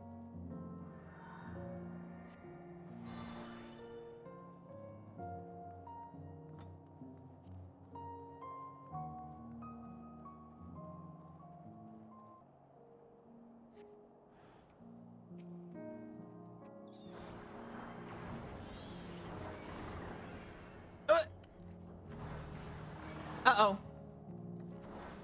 You weren't supposed to get pulled into all of this.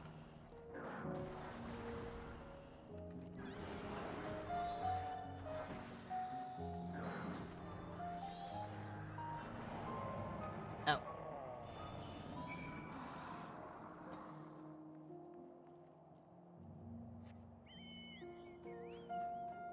I thought there was more I had to fight. Never mind. I've done all I can for now. I even caught the end of your of your battle with those creatures. Spectacular.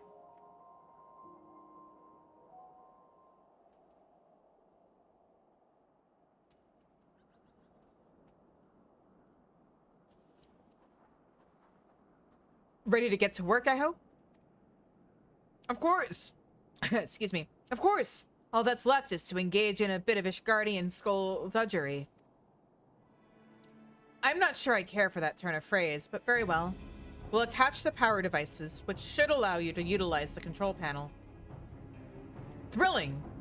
This place will be up and running before you know it. Just stand back and watch the master at work. Okay. I mean, I'm close personal friends with Sid Garland, so, like, I've seen the master at work.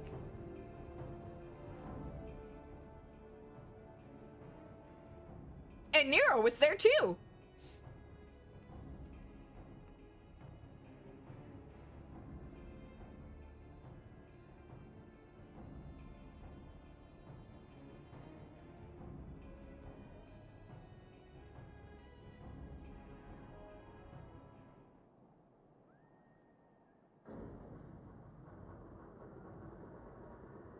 Oh?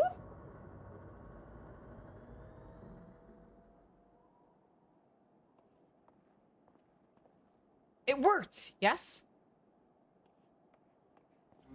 You bet it did. There's life. Of course, there's still a lot of work to be done to get it ready to extract and refine ceruleum, but we're off to an excellent start, which means Garlemald just took its first step on the road to recovery. I cannot thank you both enough. That's literally what we're here for.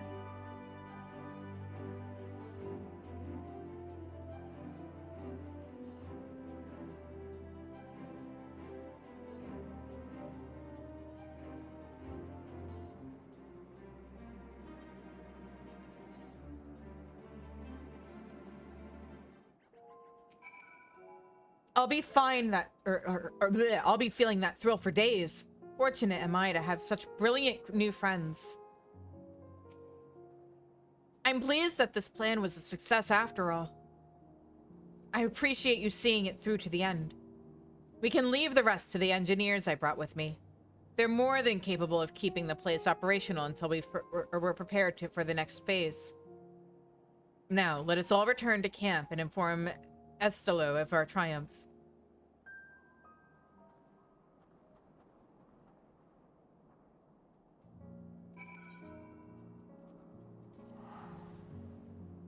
Nope, if it's returning us here to town, that's probably the end of this quest chain. And also where I'm going to wrap up the stream.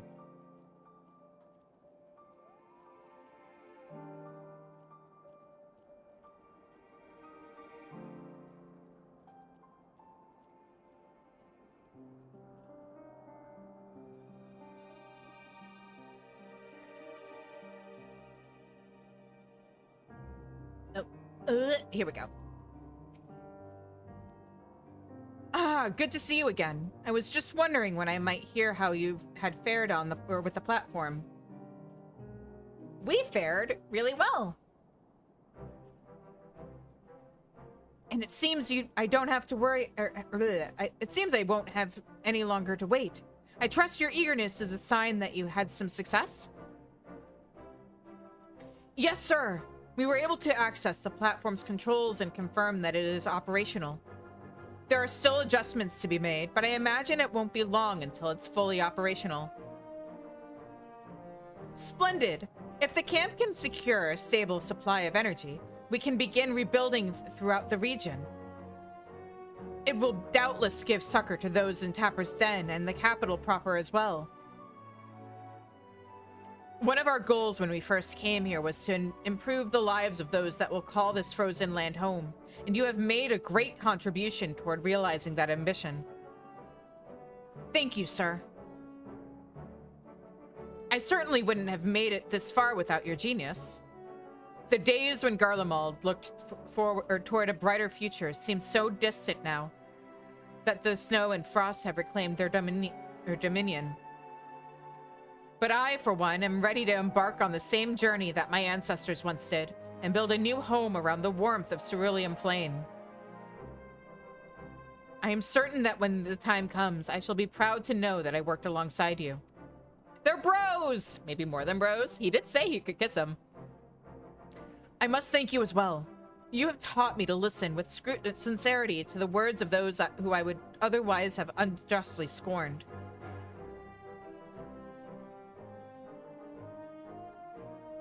I mean, when you're close personal friends with Sid Garland. I imagine it will be some time before we can return Laturum to its former inhabitants. But I promise that when we do, it will be in a better state than when you left. Well then, we'd better get to work. Ah, and we indeed.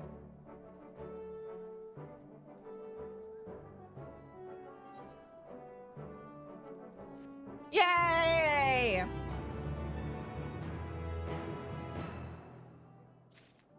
All right, and that is the end of that quest. So I am going to end things here for tonight. Thank you, everybody, for joining me. If you haven't already, please hit that follow button. Subscribe on YouTube. Subscribe on Twitch. If I am at 100 subscribers on Twitch by the end of, or at the end of July, I will be playing Repo with members of the Pantry. Also, for every sub I get while I am playing through Endwalker, I will walk a mile. Right now, we are at 60 miles. Make it bigger. Make me suffer more, guys. It's healthy. And if you're so inclined, you are invited to join in on the walking, and maybe we can compete and make a little fun competition out of it. And yeah. Words are hard.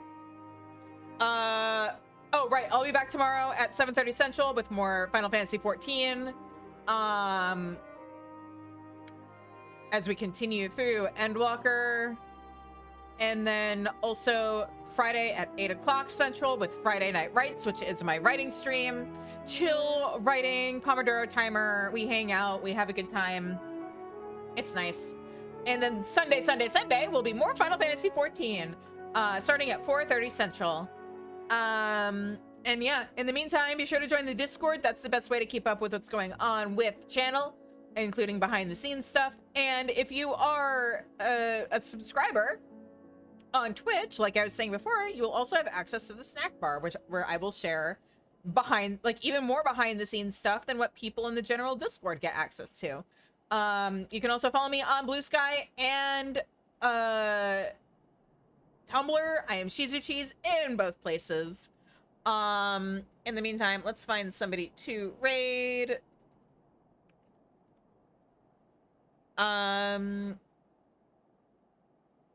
You would think I'd be more prepared, but I never am.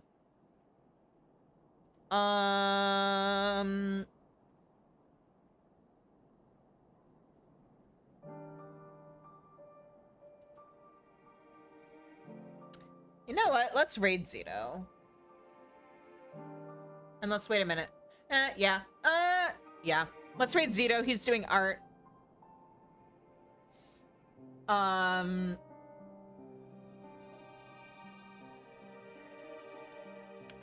Unless he has rating turned off, which has happened before. But yeah. Assuming we can, go check out Zito. He's a pretty fun artist. He's doing art stuff, or art fight stuff and commissions right now. So yeah, until I see you guys again, I hope you have a good night. Stay safe, stay healthy, and take care. Bye-bye. Oh, his raid settings are in fact turned to do not allow.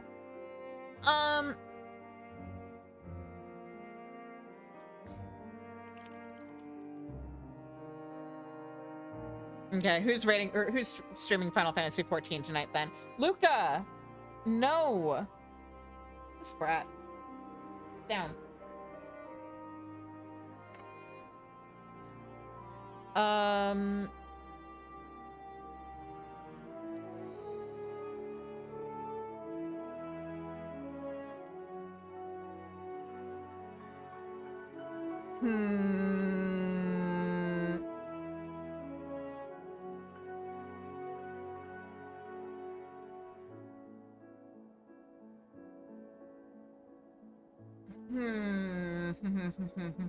Who's rating something not spoodlery?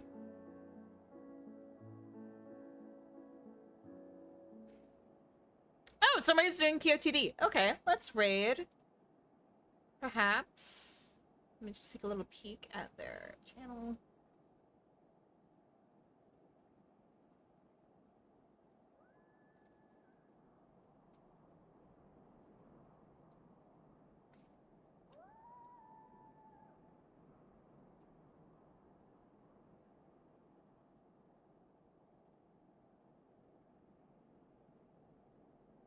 All right. Yeah, let's raid, oh. I don't think that's my internet. Hang on.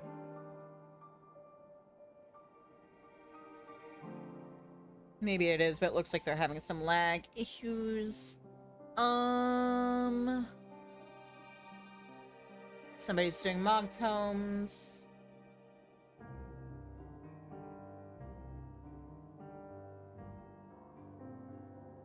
Is this a little sprout? Hang on. Did I find a little baby Wait. Why did it send me to... hang on.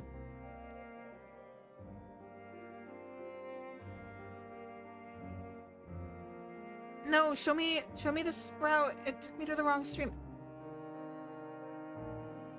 Twitch, if you could stop messing up for me, that would be amazing. Because now it's being a little laggy. But no, I found a sprout. I wanted to raid the sprout. Where did they go?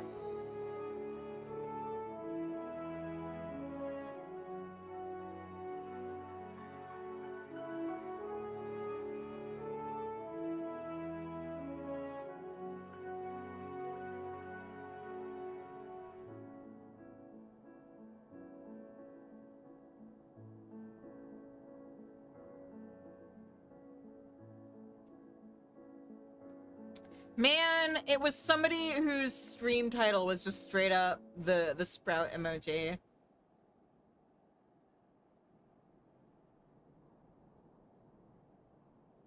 Let's see if I can...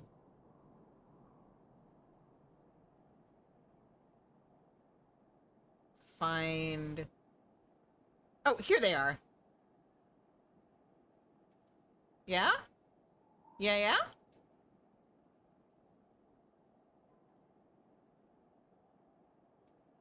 Yeah, let's raid...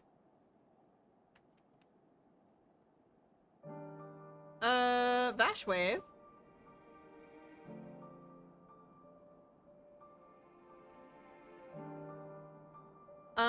And yeah, okay. They are... It looks like in a Realm Reborn, so let's go raid them.